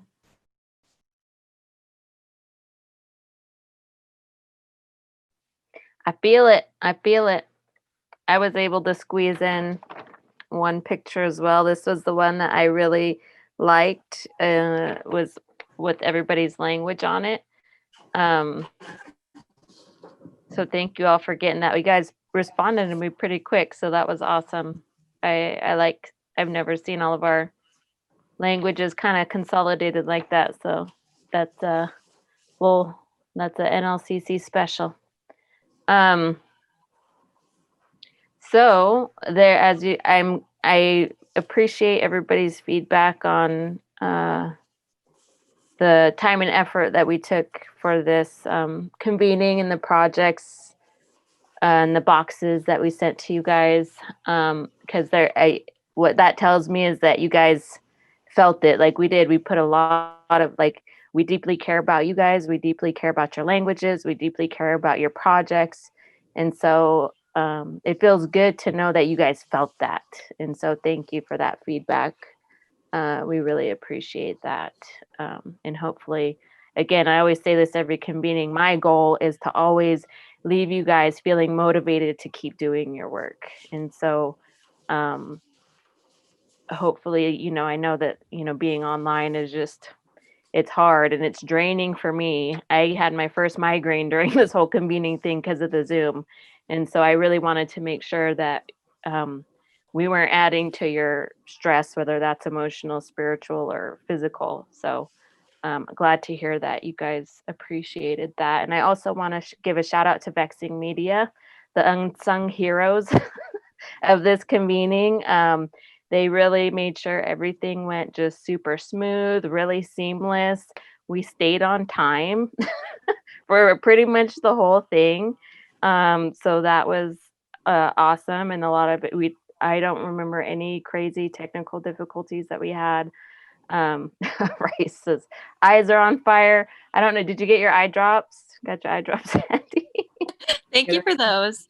Yeah, speaking of technical difficulties, I had this whole awesome PowerPoint planned out and my computer shut down. It didn't let me save it. So I had to recreate the PowerPoint in 20 minutes. And thankfully I got to present it this morning. Yeah, no, you came in literally right in time. That was good.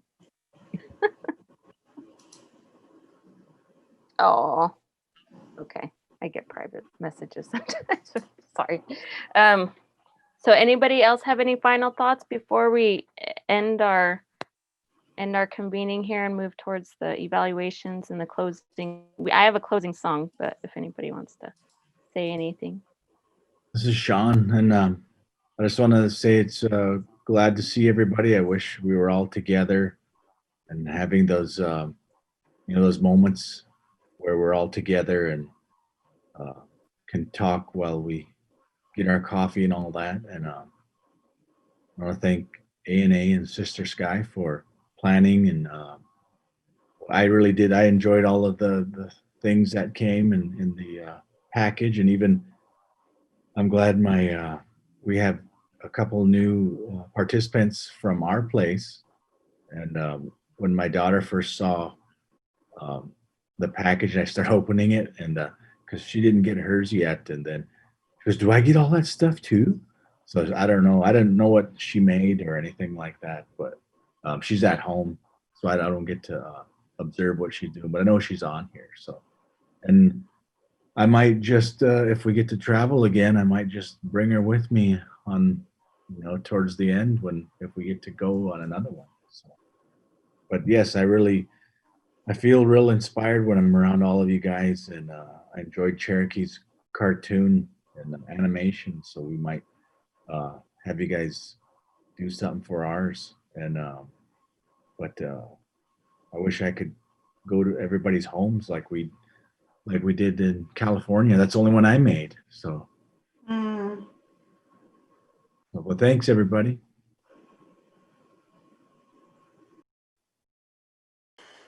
I just want to say thanks to everybody. It's always invigorating spending time with this group of people. I always learn something new, and I always feel the purpose and intent behind all of the things that we participate in and do, and all of the conversations, and it's always positive and purposeful, and I feel like I always come away with something that with new perception even about some of the things that we do here at Cherokee Nation, but and then the exponential benefit that gives everybody else and likewise your projects to us. And so it's always I always feel fulfilled. I think Mariah said earlier, was talking about feeling fulfilled. I always feel fulfilled after our convenings. So thanks.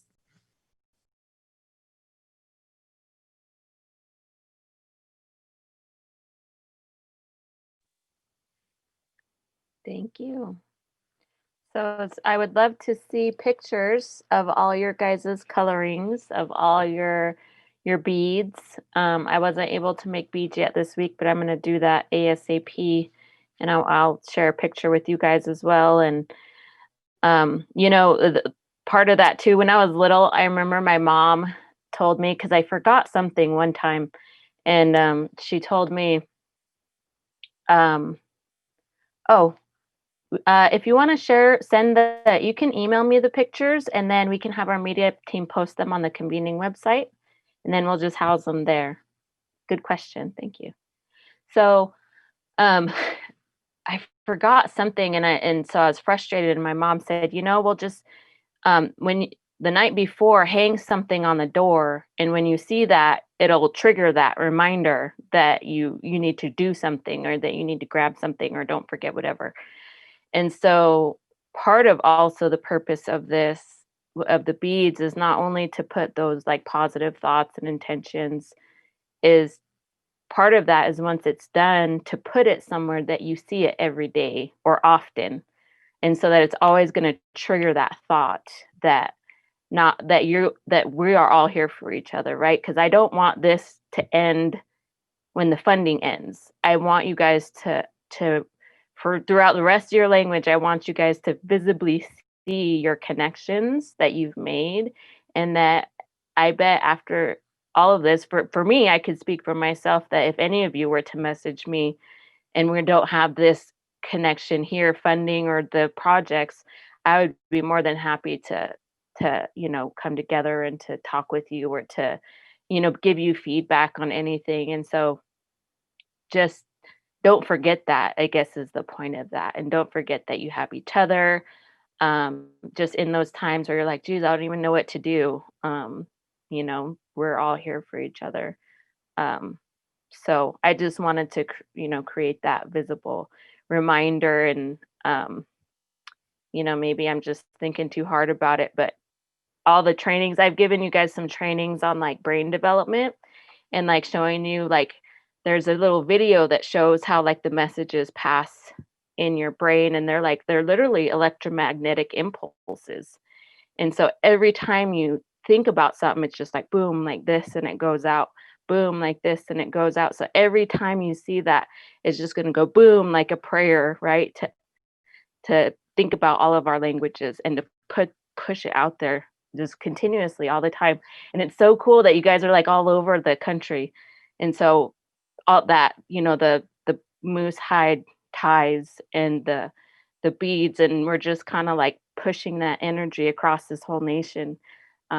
Is pretty cool, I think, anyways. So I want to see pictures of your stuff. I'll probably hang mine like in my car or something, or in my kitchen. I'm always in my kitchen. Now that I'm home, I'm hardly in my car anymore. But anyways, just kind of wrapping up that piece of the mindfulness activity that we started.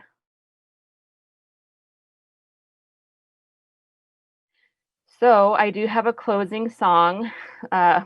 Me and my mom did both when we met together, and I came in wanting a specific song, but for some reason she kept coughing on the one we were trying to sing.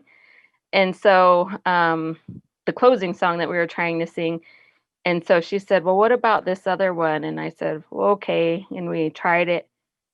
And she didn't cough on that one. So I said, okay, well, that must be the one we're supposed to close with. But and the reason I was hesitant about this one is because it's actually a Black Lodge song. And so, it's Black Lodges, and I was hesitant about using it in this way, but I guess that was the song that was meant to be sung. My family sang this for many years. We just really like the song, and we've sang it. So I guess it'll be our closing song to bid you all farewell, and be healthy and happy, and have a wonderful weekend. So Tom or Josh or whoever's on can go ahead and hit play for us.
right. Well, good funny story about that drum. My current partner, my husband, painted that before me and him were ever even together, and that was a gift for my mom for participating in the Salish conference. So it was a cool little coincidence that he had she'd received a drum that he painted before we even got together. So that was it's a pretty drum. So well, alrighty. You guys all have a wonderful weekend. And we'll have the visiting room open if anybody wants to hang around and come say hello. Don't forget our evaluations. Those are posted in the chat. And the visiting room. Yep. Okay. All right. So everybody take care. Take care. Thank you. Bye.